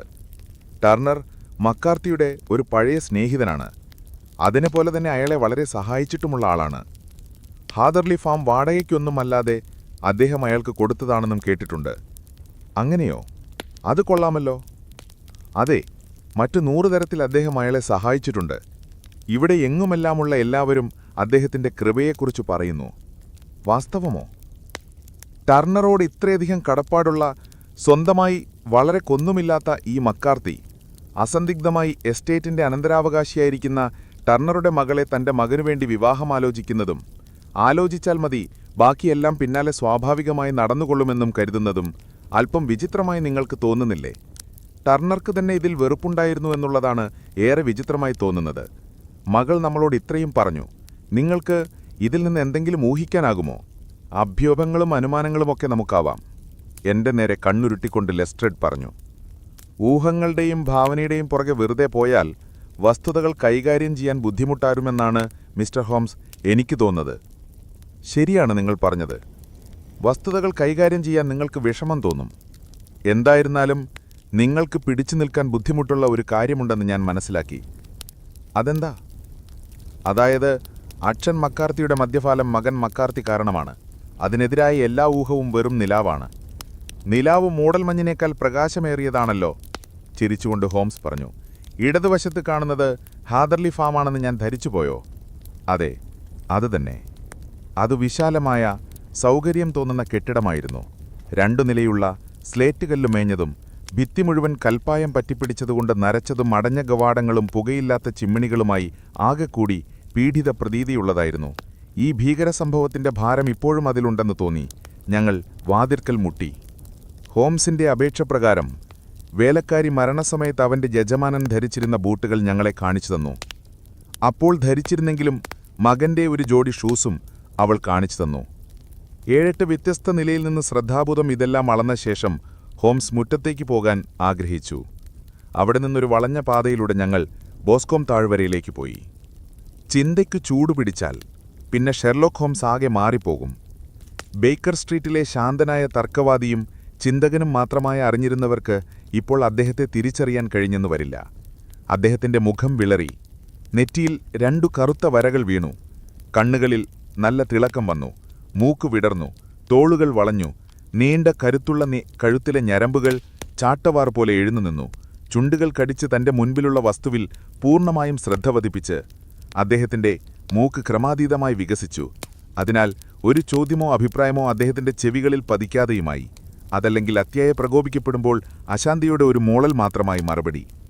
പുൽപ്പരപ്പിനിടയിലെ ബോസ്കോം തടാകത്തിലേക്ക് നയിക്കുന്ന പാതയിലൂടെ അദ്ദേഹം വേഗത്തിൽ നിശബ്ദനായി നടന്നു. ആ പ്രദേശമാകെ നനവുള്ള ചതുപ്പു നിലമായിരുന്നു. അവിടെ പാതയിലും പുൽപ്പരപ്പിലും പതിഞ്ഞ അനേകം കാൽപ്പാടുകൾ ഇരുവശത്തേക്കും കയറിപ്പോയത് കാണാനുണ്ടായിരുന്നു. ചിലപ്പോൾ ഹോംസ് ധൃതിയിൽ നടക്കും, ചിലപ്പോൾ പതിയെ നിൽക്കും. ഒരു പ്രാവശ്യം ആ പുൽപ്പരപ്പിലേക്ക് തികച്ചും വളഞ്ഞൊരു വഴി ഉപയോഗിച്ച് തന്നെ വന്നു. ലെസ്ട്രേഡും ഞാനും പിന്നാലെ നടന്നു. ലെസ്ട്രേഡിന് പുച്ഛവും ഉദാസീനതയുമായിരുന്നു. അദ്ദേഹത്തിന്റെ ഓരോ പ്രവൃത്തിയും ഒരു പ്രത്യേക ലക്ഷ്യത്തിനാണെന്ന പൂർണ്ണ വിശ്വാസം എനിക്കുണ്ടായിരുന്നതുകൊണ്ട് താൽപ്പര്യത്തോടെ ഞാൻ പിന്തുടർന്നു. നിങ്ങളുടെ കയ്യിലുള്ള സ്വകാര്യ പാർക്കിനും ഹാദർലി ഫാമിനുമിടയ്ക്ക് സ്ഥിതി ചെയ്യുന്ന ബോസ്കോം തടാകത്തിൽ ഏകദേശം 50 വാരയോളം ഈറ്റകൾ വെള്ളത്തിൽ മൂടിക്കിടക്കുകയാണ്. കാടിനു മുകളിൽ എതിർവശത്ത് ധനികനായ ഭൂവുടമയുടെ താമസസ്ഥലമെന്ന് വിളിച്ചോതുന്ന കെട്ടിടത്തിനു മുകളിലെ ബഹുഭുജാകൃതിയിലുള്ള ചെറുഗോപുരത്തിന്റെ ചുവന്ന തള്ളി നിൽക്കുന്ന ഭാഗം കാണാം. തടാകക്കരയിൽ ഹാദർലി ഫാമിന്റെ വശത്ത് ഇടതിങ്ങി വളർന്ന കാടാണ്. തടാകത്തിലേക്ക് നിരനിരയായി നിൽക്കുന്ന ഈറ്റകളുടെയും മരങ്ങളുടെയും ഇടയിൽ 20 ചുവടുകളോളമുള്ള ഇടുങ്ങിയ ഒരു പുൽപാതയുണ്ട്. ശവശരീരം കാണപ്പെട്ട യഥാർത്ഥ സ്ഥലം ലെസ്ട്രേഡ് ഞങ്ങളെ കാട്ടി. വളരെ നനവുള്ള പ്രദേശമായിരുന്നതുകൊണ്ട് അടിച്ചുവീണ മനുഷ്യന്റെ കാൽപ്പാടുകൾ എനിക്ക് വ്യക്തമായി കാണാമായിരുന്നു. ഹോംസിന്റെ തുറിച്ച കണ്ണുകളിലും ശ്രദ്ധാപൂർണമായ മുഖഭാവത്തിലും നിന്ന് ചവിട്ടിമെതിക്കപ്പെട്ട ആ സ്ഥലത്തുനിന്ന് അദ്ദേഹം അനേകം കാര്യങ്ങൾ മനസ്സിലാക്കുന്നുണ്ടെന്ന് ഊഹിക്കാൻ കഴിഞ്ഞു. മണം പിടിച്ച് ഓടി നടക്കുന്ന ഒരു നായിയെപ്പോലെ അദ്ദേഹം അവിടെ ആകെ ഓടി നടന്നു. എന്നിട്ട് എന്റെ കൂട്ടുകാരന് നേരെ തിരിഞ്ഞു ചോദിച്ചു, നിങ്ങൾ എന്തിനാണ് ആ തടാകത്തിനരികിൽ പോയത്? ഞാൻ മീൻ പിടിക്കാൻ ശ്രമിക്കുകയായിരുന്നു. ഞാൻ ഓർത്തു എന്തെങ്കിലും ആയുധമോ മറ്റു തെളിവുകളോ കാണുമെന്ന്. എന്നാൽ എന്തൊരു... ഓ, മതി, എനിക്ക് സമയമില്ല. നിങ്ങളുടെ അകത്തേക്ക് വളഞ്ഞ ഇടതുപാദത്തിന്റെ പാടുകളാണ് ഇതെല്ലാം. ഒരു ചെറിയ പാടുപോലും കണ്ടുപിടിക്കാം. അതാ ഈറ്റകൾക്കിടയിൽ അത് അപ്രത്യക്ഷമാകുന്നു. ഓ, കന്നിക്കൂട്ടം വന്ന് ഉരുണ്ടു നടക്കുന്നതുപോലെ അവരൊക്കെ ഇവിടെ വരുന്നതിനു മുൻപ് ഞാനിവിടെ ഉണ്ടായിരുന്നെങ്കിൽ എല്ലാം എത്ര എളുപ്പമായിരുന്നേനെ. ഇവിടെയാണ് ആ ലോഡ്ജ് സൂക്ഷിപ്പുകാരനും പാർട്ടിയും വന്നത്. ശവശരീരത്തിനു ചുറ്റും 6-8 അടി അവർ വലം വെച്ചു നടന്നു. എന്നാൽ ഇതാ അതേ പാദത്തിന്റെ 3 വ്യത്യസ്തമായ പാടുകൾ. അദ്ദേഹം ഒരു കണ്ണാടിയെടുത്ത് നനവ് പറ്റാതെ ശരിക്കു കാണാനായി നോക്കി. ഈ സമയമൊക്കെ ഞങ്ങളോടെന്നതിനേക്കാൾ തന്നോട് തന്നെയായിരുന്നു സംസാരിച്ചുകൊണ്ടിരുന്നത്. ഇതാണ് മക്കാർത്തി പയ്യന്റെ കാലുകൾ. 2 തവണ അയാൾ നടക്കുകയായിരുന്നു. ഒരിക്കൽ അയാൾ വേഗം ഓടിയതുകൊണ്ട് പാദങ്ങൾ താഴ്ന്നു പതിഞ്ഞിരിക്കുന്നു. ഉപ്പൂറ്റുകൾ ശരിക്കു കാണാനും വയ്യ. അത് അയാളുടെ കഥ വ്യക്തമാക്കുന്നു. തന്റെ അച്ഛനെ അവിടെ കണ്ടപ്പോൾ അയാളോടെ ഓടി. എന്നാൽ ഇതെന്താണ്? ഓ ഓ എന്താണിവിടെ? കാൽവിരലുകൾ സമചതുരമോ?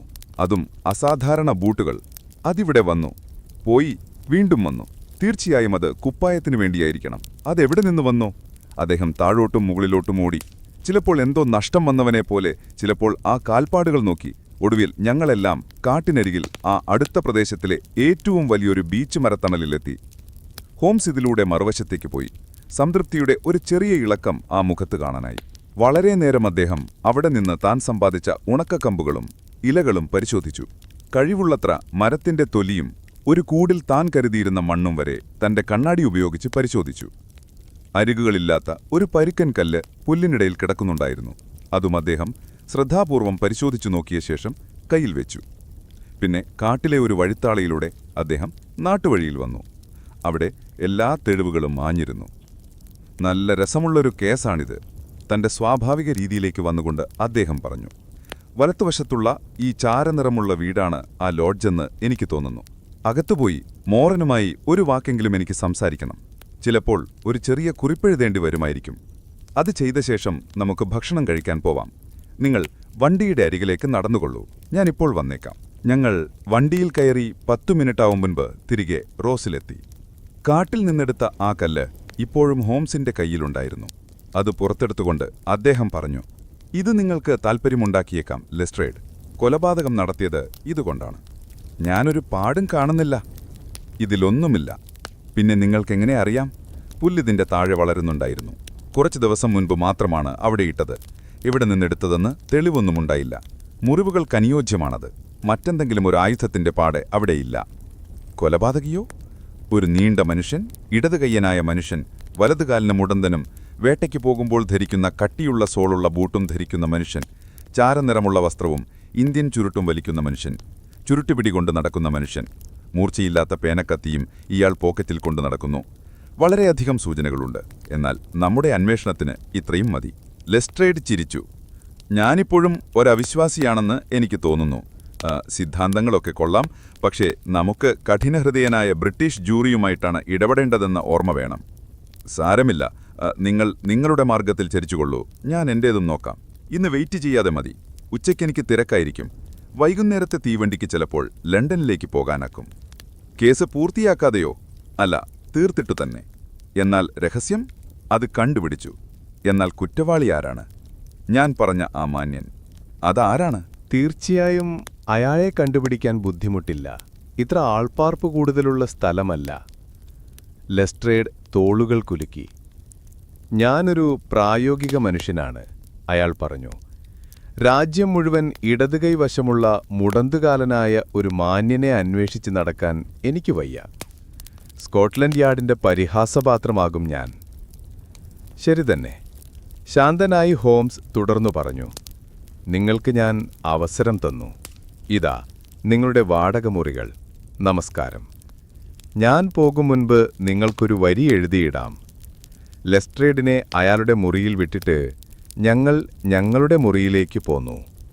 അവിടെ ആഹാരം മേശമേൽ തയ്യാറാക്കി വെച്ചിട്ടുണ്ടായിരുന്നു. ഹോംസ് നിശബ്ദനായി ചിന്തയിലാണ്ടിരുന്നു.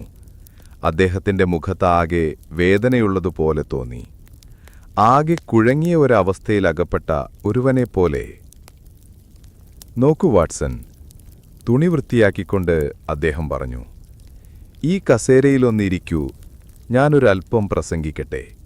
എന്തു ചെയ്യണമെന്നെനിക്കറിയാൻ പാടില്ല. ഞാൻ നിങ്ങളുടെ അഭിപ്രായം ആദരിക്കും. ഒരു സിഗരറ്റ് കത്തിക്കൂ. ഞാൻ വിശദീകരിക്കാം. ദയവായി പറയൂ. ശരി. ആദ്യമായി ഈ കേസ് പരിഗണിക്കുമ്പോൾ 2 കാര്യങ്ങൾ കണക്കിലെടുക്കണം. മക്കാർഫി പയ്യന്റെ വിവരണം നമ്മളിൽ പെട്ടെന്ന് പ്രതികരണമുണ്ടാക്കി. എന്നിൽ അയാൾക്കനുകൂലമായും നിങ്ങളിൽ പ്രതികൂലമായും. ഒന്നാമതായി അയാൾ പറയുന്നതുപോലെ അയാളെ കാണുന്നതിനു മുൻപ് തന്നെ അയാളുടെ അച്ഛൻ കൂയി എന്ന് കൂവിയിരിക്കണം. മറ്റൊന്ന് എലിയെക്കുറിച്ചുള്ള അയാളുടെ പരാമർശമാണ്. പിതാവ് പലതും പറഞ്ഞെങ്കിലും മകന് ഗ്രഹിക്കാൻ കഴിഞ്ഞത് അതുമാത്രമാണ്. ഈ 2 വസ്തുതകളിൽ നിന്നാണ് നമ്മുടെ ഗവേഷണം തുടങ്ങുന്നത്. പയ്യൻ പറഞ്ഞത് അപ്പടി സത്യമാണെന്ന അനുമാനത്തിൽ നമുക്ക് തുടങ്ങാം. എങ്കിൽ ഈ കൂയി എന്താണ്? തീർച്ചയായും അത് മകനെ ഉദ്ദേശിച്ചുള്ളതല്ല. അയാൾക്കറിയാവുന്നത് മകൻ ബ്രിസ്റ്റലിലാണെന്നാണ്. വെളിപ്പാടകനെ അയാളെ ഉണ്ടായത് വെറും ഭാഗ്യം കൊണ്ടാണ്. അപ്പോൾ ആ കൂയി നേരത്തെ കാണാൻ നിശ്ചയിച്ചുറച്ച ആളിനു വേണ്ടിയായിരുന്നു. കൂയി എന്നത് വ്യക്തമായും ഓസ്ട്രേലിയക്കാർ പരസ്പരം ഉപയോഗിക്കുന്ന ഒരു സൂചനയാണ്. ബോസ്കോംബ് താഴ്വരയിൽ വെച്ച് മക്കാർത്തിക്ക് കാണാൻ ആഗ്രഹിച്ച ആൾ ഓസ്ട്രേലിയയിലുണ്ടായിരുന്നുവെന്ന് ശക്തമായിട്ട് ഊഹിക്കാം. എന്നാൽ ആ എലി എന്താണ്? ഷെർലക് ഹോംസ് ചുരുട്ടിയ ഒരു കടലാസ് തന്റെ പോക്കറ്റിൽ നിന്ന് പുറത്തെടുത്ത് മേശപ്പുറത്ത് നിവർത്തിവെച്ചു. അതൊരു വിക്ടോറിയ കോളനിയുടെ മാപ്പാണ്. ഇന്നലെ രാത്രി ഞാൻ ഇതിനായി ബ്രിസ്റ്റലിലേക്ക് ഫോൺ ചെയ്തിരുന്നു. അതിലൊരു ഭാഗത്ത് കൈവച്ചുകൊണ്ട് അദ്ദേഹം ചോദിച്ചു, നിങ്ങൾക്കെന്തു വായിക്കാം? ഞാൻ വായിച്ചു, എ റാറ്റ്, ബല്ലാ റാറ്റ്. ഇപ്പോഴോ? അദ്ദേഹം കൈയെടുത്തു. ശരി തന്നെ, അതാണോ മനുഷ്യൻ പറഞ്ഞ വാക്ക്? അതിലവസാനത്തെ അക്ഷരങ്ങൾ മാത്രമേ റാറ്റ് എന്ന് അയാളുടെ മകന് മനസ്സിലായുള്ളൂ. കൊലപാതകിയുടെ പേര് ഉച്ചരിക്കാൻ അയാൾ ശ്രമിക്കുകയായിരുന്നു. ബല്ലാറാറ്റിലെ ഇന്നയാളെന്ന്. അത് കൊള്ളാമല്ലോ. ഞാൻ അത്ഭുതപ്പെട്ടു. അത് വ്യക്തമല്ലേ? ഇപ്പോൾ ഞാൻ രംഗം വളരെ ചുരുക്കിയില്ലേ? ചാരനിറമുള്ള വസ്ത്രം മൂന്നാമതൊരു വസ്തുതയാണ്. മകന്റെ വിവരണം ശരിയാണെന്ന് വെച്ചാൽ അതും ശരിയാകാം. വെറും അവ്യക്തതയിൽ നിന്ന് വ്യക്തമായ ചില ധാരണകൾ ഓസ്ട്രേലിയക്കാരനെക്കുറിച്ച് ലഭിച്ചില്ലേ? ബെല്ലാററ്റിൽ നിന്ന് ചാരവസ്ത്രം വരെ നാം ഇപ്പോൾ വന്നില്ലേ? ശരി തന്നെ. ഫാമിലൂടെയോ എസ്റ്റേറ്റിലൂടെയോ മാത്രമേ തടാകത്തിനടുത്തേക്ക് കടക്കാമായിരുന്നു എന്നതുകൊണ്ട് അപരിചിതർക്ക് അലയാനൊക്കാത്ത അവിടെ ആ പ്രദേശത്ത് തന്നെ താമസക്കാരനായ ഒരുവനായിരിക്കണം കൃത്യം ചെയ്തത്. തികച്ചും ശരി. ഇനിയിപ്പോൾ നമ്മുടെ ഇന്നത്തെ യാത്രയുടെ ഉദ്ദേശം. മണ്ണ് പരിശോധിച്ചതിൽ നിന്ന് എനിക്ക് വ്യക്തമായ ചില വിവരങ്ങൾ കിട്ടി. അതുകൊണ്ടാണ് കുറ്റവാളിയെക്കുറിച്ച് ഞാൻ ചില വിവരങ്ങൾ ആ വിഡ്ഢി ലെസ്ട്രേഡിന് കൊടുത്തത്. അവ നിങ്ങൾക്ക് എങ്ങനെ കിട്ടി? നിങ്ങൾക്കെന്നെ രീതി അറിയാമല്ലോ. അത് നിസ്സാര വസ്തുതകളിൽ അധിഷ്ഠിതമാണ്. അയാളുടെ പൊക്കം അയാളുടെ നടപ്പിൻ്റെ വലുപ്പത്തിൽ നിന്ന് നിങ്ങൾ ഊഹിച്ചതാണെന്ന് എനിക്കറിയാം. ബൂട്ടുകളെക്കുറിച്ചും കാൽപ്പാടുകളിൽ നിന്ന് പറയാം. ശരിയാണ്, അവ പ്രത്യേകതരം ബൂട്ടുകളായിരുന്നു. എന്നാൽ മുടന്തോ? വലതുകാലെപ്പോഴും ഇടതിനേക്കാൾ അവ്യക്തമായേ പതിഞ്ഞിട്ടുള്ളൂ. തന്നെയുമല്ല, അയാൾ കുറച്ചു ഭാരമേ ആ കാലിൽ ഏറ്റിട്ടുള്ളൂ.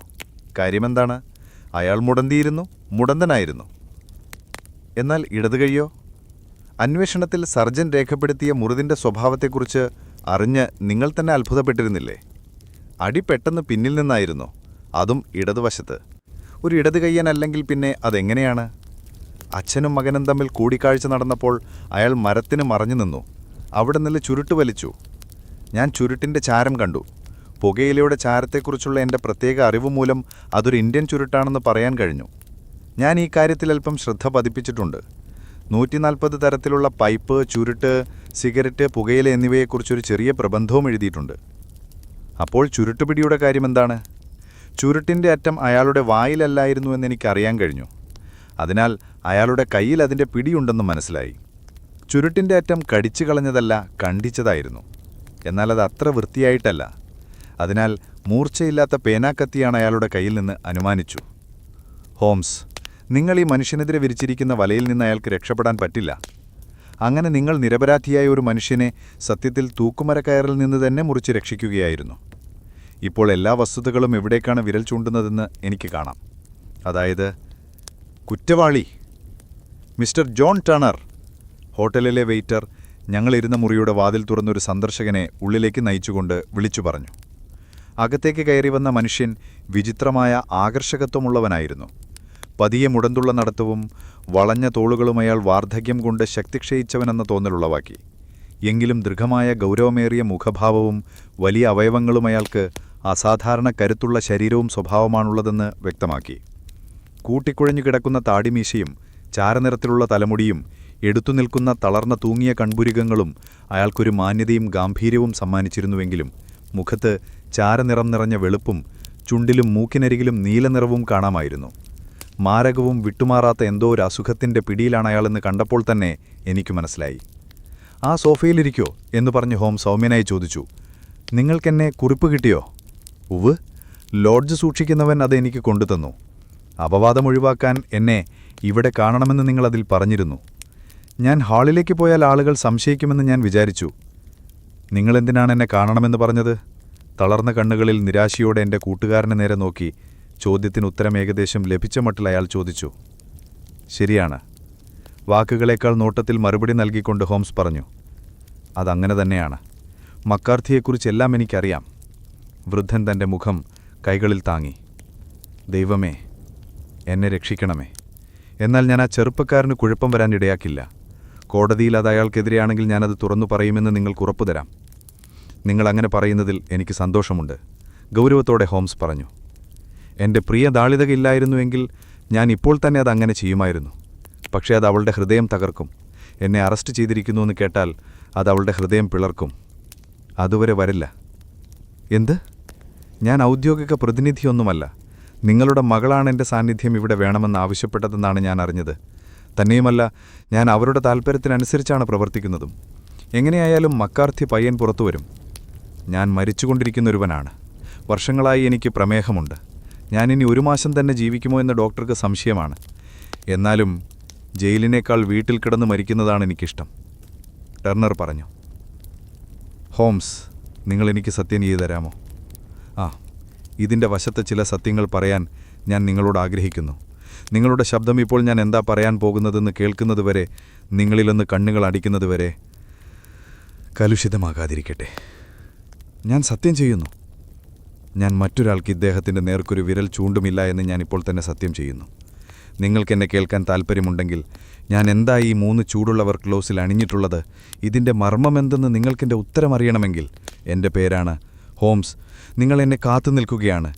നിങ്ങളുടെ ചൂള മങ്ങിയത് ഇതിൽ യഥോവർണ്ണം ഉളപ്പിലെത്തിയിട്ടുള്ളത് ഞാൻ പറയാൻ എനിക്കൊരു സൂചന വേണമെന്നുണ്ട്." ഒരു കെട്ട് പേപ്പറും കയ്യിലൊരു പേനയുമായി ഹോംസ് എഴുന്നേറ്റ് മേശയ്ക്കരികിലിരുന്നു. എന്നിട്ട് പറഞ്ഞു, "ഞങ്ങളോടിനി സത്യം പറയൂ. ഞാൻ കാര്യങ്ങൾ കുറിച്ചുവെക്കാം. നിങ്ങളതിൽ ഒപ്പിടണം. വാട്സൺ സാക്ഷി നിൽക്കും. മക്കാർത്തി പയ്യനെ രക്ഷിക്കാൻ മറ്റൊരു വഴിയുമില്ലാതായാൽ എനിക്ക് നിങ്ങളുടെ കുറ്റസമ്മതം കാണിക്കാം. അത്യാവശ്യം വന്നാലല്ലാതെ ഞാനിതുപയോഗിക്കില്ലെന്ന് ഉറപ്പു തരാം." "അത് മതി," വൃദ്ധൻ പറഞ്ഞു. "കോടതി കൂടും വരെ ഞാൻ ജീവിച്ചിരിക്കുമോ എന്ന് സംശയമാണ്. അതുകൊണ്ട് എനിക്കൊരു പ്രശ്നവുമില്ല. എന്നാൽ ആലീസിനൊരു വിഷമമുണ്ടാകാതിരിക്കണമെന്നെനിക്ക് ആഗ്രഹമുണ്ട്. ഇനി ഞാൻ നിങ്ങൾക്ക് കാര്യം വ്യക്തമാക്കിത്തരാം. അത് വിശദീകരിക്കാൻ സമയമേറെ എടുക്കുമെങ്കിലും അധികം സമയമെടുക്കാതെ ഞാനത് പറയാം. നിങ്ങൾക്ക് ഈ മരിച്ച മക്കാർത്തിയെ അറിഞ്ഞുകൂടാ. പിശാചിന്റെ മൂർത്തിഭാവമായിരുന്നു അയാൾ. അവനെപ്പോലൊരുവന്റെ കയ്യിൽ അകപ്പെടാതെ നിങ്ങളെ ദൈവം കാക്കട്ടെ. കഴിഞ്ഞ 20 വർഷങ്ങളായി അവന്റെ പിടി എൻ്റെ മേലുണ്ടായിരുന്നു. അവൻ എൻ്റെ ജീവിതം തകർത്തു കളഞ്ഞു. ഞാൻ എങ്ങനെയാണ് അവന്റെ കീഴിലായതെന്ന് ആദ്യം പറയാം. 60കളുടെ ആരംഭത്തിൽ ഞാൻ പഠിച്ചുകൊണ്ടിരിക്കുമ്പോഴാണത്. ഞാനെന്നൊരു പയ്യനായിരുന്നു. ചോരത്തിളപ്പുള്ള സാഹസികത നിറഞ്ഞ ജീവിതമായിരുന്നു അത്. എന്തും ചെയ്യാൻ തയ്യാറായി നടക്കുന്ന കാലം. ഞാൻ കൊള്ളരുതാത്തവരുടെ കൂട്ടുകെട്ടിലായി. മദ്യപാനം തുടങ്ങി. പേര് കളയാൻ തക്കവണ്ണം ഓരോന്ന് ചെയ്യാനും തുടങ്ങി. എന്തിനധികം, ഇവിടെങ്ങുമെല്ലാം പെരുവഴി കൊള്ളക്കാരൻ എന്ന് നിങ്ങൾ വിശേഷിപ്പിക്കുന്നവരെ പോലെയായി ഞാൻ. ഞങ്ങൾ 6 പേരുണ്ടായിരുന്നു. സ്വതന്ത്രമായി, അനിയന്ത്രിതമായി ഞങ്ങൾ ഇഷ്ടം പോലെ താവളങ്ങൾ മാറി മാറി താമസിച്ചു. ഖനികളിലേക്ക് പോകുന്ന വാഹനങ്ങൾ വഴിയിൽ തടഞ്ഞു നിർത്തി കൊള്ളയടിച്ചു. ബെല്ലാറട്ടിലെ കരുത്ത ജാക്ക് എന്ന പേരിലാണ് ഞാൻ കഴിഞ്ഞത്. ഇന്നും കോളനിയിൽ ഞങ്ങളുടെ സംഘം അറിയപ്പെടുന്നത് ബെല്ലാറട്ടിലെ കവർച്ച സംഘമെന്നാണ്. ഒരു ദിവസം ബെല്ലാറട്ടിൽ നിന്ന് മെൽബണിലേക്ക് അകമ്പടിയോടെ സ്വർണം കൊണ്ടുപോകുന്നുണ്ടെന്ന് ഞങ്ങൾക്കറിഞ്ഞു. ഞങ്ങൾ കാത്തിരുന്നവരെ ആക്രമിച്ചു. അവർ 6 കുതിരപ്പട്ടാളക്കാരുണ്ടായിരുന്നു. ഞങ്ങളും 6 പേർ. എന്നാൽ ആദ്യ ആക്രമണത്തിൽ തന്നെ ഞങ്ങൾ അവരിൽ 4 പേരെ വധിച്ചു. കൊള്ള മുതൽ കിട്ടുന്നതിനു മുൻപ് തന്നെ ഞങ്ങളിൽ 3 പയ്യന്മാർ കൊല്ലപ്പെട്ടു. ഡ്രൈവറുടെ നേർക്ക് ഞാൻ എൻ്റെ തോക്ക് നീട്ടി. അത് മക്കാർത്തിയായിരുന്നു. ദൈവമേ, അന്ന് തന്നെ ഞാൻ അവനെ വകവരുത്തിയിരുന്നെങ്കിൽ. പക്ഷേ ഞാൻ അവനെ വെറുതെ വിട്ടു. എൻ്റെ എല്ലാ ഭാവങ്ങളും അറിയാനും ഓർമ്മിക്കാനുമായി അവൻ്റെ ക്രൂരമായ കണ്ണുകൾ എൻ്റെ മുഖത്ത് തറച്ചിരിക്കുന്നത് കണ്ടു. ഞങ്ങൾ സ്വർണവുമായി അവിടെ നിന്ന് കടന്നു. ധനികരായി, യാതൊരു സംശയത്തിനും ഇട നൽകാതെ ഇംഗ്ലണ്ടിലേക്കും പോന്നു. അവിടെ വെച്ച് ഞാൻ എൻ്റെ പഴയ കൂട്ടുകാരുമായി പിരിഞ്ഞു. മാന്യനായി, ശാന്തനായി കുടുംബജീവിതം ആഗ്രഹിച്ച ഞാൻ ഈ എസ്റ്റേറ്റ് വാങ്ങി. എൻ്റെ ധനം കൊണ്ട് അല്പാൽപ്പം നല്ല കാര്യങ്ങളും ചെയ്യാൻ തുടങ്ങി. ഞാനത് സമ്പാദിച്ച രീതിക്ക് പ്രായശ്ചിത്തമെന്ന വണ്ണം ഞാൻ വിവാഹവും കഴിച്ചു. ഭാര്യ ചെറുപ്പത്തിൽ തന്നെ മരിച്ചുവെങ്കിലും അവൾ എനിക്ക് എൻ്റെ പ്രിയപ്പെട്ട മകൾ ആലീസിനെ തന്നു. ഒരു ശിശുവായിരിക്കുമ്പോൾ തന്നെ അവളുടെ ചെറിയ കൈകൾ എന്നെ നേരായ മാർഗത്തിലൂടെ നയിക്കുന്നതായി എനിക്ക് തോന്നി. ചുരുക്കി പറഞ്ഞാൽ ഞാനൊരു പുതിയ മനുഷ്യനായി. കഴിഞ്ഞുപോയതിനൊക്കെ ആവുന്ന വിധം പശ്ചാത്താപം പ്രകടിപ്പിക്കാൻ തുടങ്ങി. എല്ലാം കുഴപ്പമില്ലാതെ നീങ്ങി. മക്കാർത്തിയുടെ പിടി എൻ്റെ മേൽ വീഴുന്നതുവരെ. ഒരു വിവരമറിയാൻ ഞാൻ ടൗണിൽ പോയി. അവിടെ റീജന്റ് സ്ട്രീറ്റിൽ വെച്ച് മക്കാർത്തിയെ കണ്ടു. കഷ്ടിച്ചൊരു കോട്ടോ സൂട്ടോ പോലുമില്ലാതെ. നമ്മളിവിടെയായി ജാക്ക്, എൻ്റെ കൈ പിടിച്ചുകൊണ്ട് അയാൾ പറഞ്ഞു. ഞങ്ങൾ നിങ്ങൾക്കൊരു നല്ല കുടുംബം പോലെയായിരിക്കും. ഇതാ ഞങ്ങൾ രണ്ടും, ഞാനും എൻ്റെ മകനും. നിങ്ങൾക്ക് ഞങ്ങളുടെ സംരക്ഷണം ഏറ്റെടുക്കാം. അതല്ലെങ്കിൽ ഇംഗ്ലണ്ട് നിയമവിധേയമായൊരു നല്ല രാജ്യമാണല്ലോ. വിളിച്ചാൽ ഉടനെ എത്താനൊരു പോലീസുകാരനുണ്ടാവുമല്ലോ. അങ്ങനെ അവർ വെസ്റ്റ് കൺട്രിയിലെത്തി. പിന്നെ പോകുന്ന പ്രശ്നമൊന്നുമില്ല. എനിക്കുണ്ടായിരുന്നതിൽ ഒന്നാം തരം സ്ഥലത്ത്, അവിടെ വാടകയില്ലാതെ അവർ താമസിക്കും. എനിക്ക് സമാധാനമോ വിശ്രമമോ അറിവോ അറിഞ്ഞില്ല. എവിടെ തിരിഞ്ഞാലും അവിടെയെല്ലാം അയാളുടെ ഇളിക്കുന്ന മുഖം എൻ്റെ മുന്നിലുണ്ടാവും. ആലീസ് വളർന്നതോടെ അച്ഛൻ്റെ ഭീഷണിയും വളർന്നു. കാരണം പോലീസിനേക്കാൾ അവൻ എൻ്റെ പഴയ ചരിത്രം അറിയുന്നത് ഞാൻ ഭയപ്പെടുന്നു എന്നവൻ അറിഞ്ഞു. അയാൾക്ക് എന്തു വേണമെങ്കിലും ആകാമായിരുന്നു. എന്താണെങ്കിലും ഒന്നും ചോദിക്കാതെ ഞാൻ കൊടുത്തിരുന്നു. ഭൂമി, ധനം, വീടുകൾ എല്ലാം. എന്നാൽ ഒടുവിൽ എനിക്ക് കൊടുക്കാൻ വയ്യാത്ത ഒന്ന് അവൻ ചോദിച്ചു. അവൻ എൻ്റെ ആലീസിനെ ചോദിച്ചു. അവൻ്റെ മകൻ വളർന്നു, അതുപോലെ എൻ്റെ മകളും. എനിക്കാണെങ്കിൽ ആരോഗ്യം മോശമായി. അവൻ്റെ മകൻ എൻ്റെ സ്വത്തിൻ്റെയെല്ലാം അവകാശിയാവുന്നത് നന്നായിരിക്കുമെന്ന് അവന് തോന്നി. എന്നാൽ അതിൽ ഞാൻ ഉറച്ചുനിന്നു. അവൻ്റെ ആ നശിച്ച വർഗം എൻ്റേതുമായി കലരാൻ ഞാൻ അനുവദിക്കില്ല. പയ്യനോട് എനിക്ക് വിരോധമൊന്നും ഉണ്ടായിട്ടില്ല. എന്നാൽ അവനിലുള്ള രക്തം മറ്റവൻ്റേതല്ലേ? അത് മതിയാവില്ലേ? ഞാൻ ഉറച്ചുനിന്നു. മക്കാർത്തി ഭീഷണിപ്പെടുത്തി. അവന് ചെയ്യുവാനുള്ളത് ചെയ്തുകൊള്ളാൻ ഞാൻ പറഞ്ഞു. തടാകത്തിനടുത്തായി ഞങ്ങളുടെ വീടിൻ്റെ മധ്യത്തിൽ വെച്ച് ഉച്ചയ്ക്ക് സംസാരിക്കാമെന്ന് ഞാൻ സമ്മതിച്ചു. ഞാൻ അവിടെ ചെന്നപ്പോൾ അവൻ മകനുമായി സംസാരിക്കുന്നത് കണ്ടു. അതുകൊണ്ടൊരു സിഗരറ്റും വലിച്ചുകൊണ്ടൊരു മരത്തിനു പിന്നിൽ അവൻ ഒറ്റയ്ക്കാവുന്നതുവരെ നിന്നു. എന്നാൽ അവരുടെ സംഭാഷണം ശ്രദ്ധിച്ചു നിന്നപ്പോൾ എന്നിലെ ക്രൂരചിന്തകൾ ഉയർന്നുവന്നു. എന്റെ മകളെ വിവാഹം ചെയ്യണമെന്ന് അവൻ ആ പയ്യനെ നിർബന്ധിച്ചു. അവൾക്കെന്തു പറയാനുണ്ടാകുമെന്ന് അല്പം കരുതൽ പോലുമില്ലാതെ വെറുതെ വഴിയരികിലെ വേശ്യയെപ്പോലെ അവളെ സ്വീകരിക്കുക. ഞാനും ഞാൻ വിലപിടിക്കുന്ന സർവ്വവും ഇതോടെ അവന്റെ പിടിയിലാവും. ഈ ചിന്ത എന്നെ ഭ്രാന്തനാക്കി. ആ ഉടമ്പടി എനിക്ക് തകർത്തുകൂടെ? ഞാൻ എന്തായാലും തകർന്ന അടിയറം പറഞ്ഞിട്ട് മരിക്കാറായിട്ടുള്ളവനാണ്. മനഃശുദ്ധിയും സാമാന്യം ആരോഗ്യമുണ്ടെങ്കിലും എന്റെ വിധി നിർണയിക്കപ്പെട്ടിരുന്നു എന്നെനിക്കറിയാമായിരുന്നു. എന്നാൽ എന്റെ ഓർമ്മയും എന്റെ മകളും രണ്ടും സംരക്ഷിക്കാം. ആ നശിച്ച നാവ് നിശബ്ദമാക്കിയാൽ മതി. ഞാൻ അത് ചെയ്തു മിസ്റ്റർ ഹോംസ്. ഞാൻ അതിന് ഇനിയും ചെയ്യും. കടുത്ത പാപം ഞാൻ ചെയ്തിട്ടുണ്ട്. എന്നാൽ പാപമോചനത്തിനായി ഒരു രക്തസാക്ഷിയുടെ ജീവിതമാണ് ഞാൻ നയിച്ചിരുന്നത്. എന്നാൽ എന്റെ മകളെ കൂടി അതേ ചെളിക്കുണ്ടിൽ വലിച്ചു താഴ്ത്തുക എന്നത് എനിക്ക് സഹിക്കാവുന്നതിലേറെയായിരുന്നു. വിഷമുള്ള ക്രൂരനായ ഒരു ജന്തുവിനെ എന്ന പോലെ ദയ അല്പം പോലുമില്ലാതെ ഞാൻ അവനെ അടിച്ചു വീഴ്ത്തി. അവന്റെ കരച്ചിൽ മകനെ തിരിച്ചുകൊണ്ടുവന്നു. എന്നാൽ എനിക്ക് കാടിന്റെ മറവ് കിട്ടി. എങ്കിലും ഓട്ടത്തിനിടയിൽ വീണുപോയി എന്റെ കോട്ടെടുക്കാൻ ഞാൻ രണ്ടാമതും ചെല്ലേണ്ടി വന്നു. അതാണുണ്ടായ സത്യം. അതങ്ങനെ. ഞാനല്ല വിധി പറയേണ്ടത്. വൃദ്ധൻ അതിൽ ഒപ്പിടുന്നതിനിടയിൽ ഹോംസ് പറഞ്ഞു. ആ പരീക്ഷണത്തിനിടയാവാതിരിക്കട്ടെ എന്ന് നമുക്ക് പ്രാർത്ഥിക്കാം. വേണ്ട സർ. പിന്നെ നിങ്ങൾ എന്തു ചെയ്യാൻ ഉദ്ദേശിക്കുന്നു? നിങ്ങളുടെ ആരോഗ്യം പരിഗണിക്കുന്നതുകൊണ്ടൊന്നും ചെയ്യുന്നില്ല. ഭൂമിയിലെ കോടതിയേക്കാൾ വലിയൊരു കോടതിയിൽ താമസിയാതെ മറുപടി പറയേണ്ടി വരുമെന്ന് നിങ്ങൾക്ക് തന്നെ അറിയാമല്ലോ. നിങ്ങളുടെ കുറ്റസമ്മതം ഞാൻ സൂക്ഷിക്കാം. മക്കാർത്തിയെ ശിക്ഷിക്കുകയാണെങ്കിൽ ഞാൻ ഇത് ഉപയോഗിക്കാൻ നിർബന്ധിതനാകപ്പെടും. അല്ലെങ്കിൽ ഒരു മനുഷ്യനും ഒരിക്കലും ഇത് കാണുകയില്ല. നിങ്ങൾ ജീവിച്ചാലും മരിച്ചാലും ഈ രഹസ്യം ഞങ്ങളുടെ കയ്യിൽ സുരക്ഷിതമായിരിക്കും. വേണ്ട സർ. പിന്നെ നിങ്ങൾ എന്തു ചെയ്യാൻ ഉദ്ദേശിക്കുന്നു? നിങ്ങളുടെ ആരോഗ്യം പരിഗണിക്കുന്നതുകൊണ്ട് ഒന്നും ചെയ്യുന്നില്ല. ഭൂമിയിലെ കോടതിയേക്കാൾ വലിയൊരു കോടതിയിൽ താമസിയാതെ മറുപടി പറയേണ്ടി വരുമെന്ന് നിങ്ങൾക്ക് തന്നെ അറിയാമല്ലോ. നിങ്ങളുടെ കുറ്റസമ്മതം ഞാൻ സൂക്ഷിക്കാം. മക്കാർത്തിയെ ശിക്ഷിക്കുകയാണെങ്കിൽ ഞാൻ ഇതുപയോഗിക്കാൻ നിർബന്ധിതനാകപ്പെടും. അല്ലെങ്കിൽ ഒരു മനുഷ്യനും ഒരിക്കലും ഇത് കാണുകയില്ല. നിങ്ങൾ ജീവിച്ചാലും മരിച്ചാലും ഈ രഹസ്യം ഞങ്ങളുടെ കയ്യിൽ സുരക്ഷിതമായിരിക്കും. ശരി, എങ്കിൽ പോകട്ടെ, ശാന്തനായ ആ വൃദ്ധൻ പറഞ്ഞു. സമയമാകുമ്പോൾ നിങ്ങളുടെ മരണക്കിടക്കയിൽ നിങ്ങൾ എനിക്ക് തന്നതിനേക്കാൾ സമാധാന ചിന്ത നിറഞ്ഞതാകട്ടെ. ആ ഭീകരാകാരം മുഴുവൻ വിറച്ചുകൊണ്ട് കാലിടറി എന്നവണ്ണം അയാൾ പതിയെ ആ മുറിയിൽ നിന്നിറങ്ങിപ്പോയി. ദൈവം രക്ഷിക്കട്ടെ. ഒരു നീണ്ട നിശബ്ദതയ്ക്ക് ശേഷം ഹോംസ് പറഞ്ഞു. പാവപ്പെട്ട നിസ്സഹായരായ മനുഷ്യപ്പുഴുക്കളുടെ മേൽ എന്തിനാണ് വിധി ഇത്തരം വേലകൾ കാണിക്കുന്നത്? ഇതുപോലൊരു കേസിനെക്കുറിച്ച് ഞാൻ കേട്ടിട്ടുപോലുമില്ല. അതുകൊണ്ട് ഞാൻ ബാക്സ്റ്ററുടെ വാക്കുകൾ ഓർമ്മിക്കാതെ പറയാം. ദൈവത്തിന്റെ അനുഗ്രഹത്താൽ അതാ ഷെർലക് ഹോംസ് പോകുന്നു. ഷെർലക് ഹോംസ് എഴുതി തയ്യാറാക്കി പ്രതിപക്ഷ വക്കീലിന് നൽകിയ നിരവധി തടസ്സവാദങ്ങളുടെ പിൻബലത്താൽ ജെയിംസ് മക്കാർത്തിയെ കോടതി വെറുതെ വിട്ടു. ഞങ്ങളുടെ കൂട്ടുമുട്ടലിന് ശേഷം 7 മാസം കൂടിയ വൃദ്ധനായ ടേർണർ ജീവിച്ചിരുന്നു. എന്നാൽ ഇപ്പോൾ അയാൾ മരിച്ചു കഴിഞ്ഞു. ആ മകനും മകളും സന്തോഷത്തോടുകൂടി അവരുടെ കഴിഞ്ഞ കാലത്തെ കറുത്ത മേഘപ്പാളികളെക്കുറിച്ചൊന്നും അറിയാതെ ഒരുമിച്ച് താമസിച്ചിരിക്കാനുള്ള എല്ലാ സാധ്യതകളുമുണ്ട്.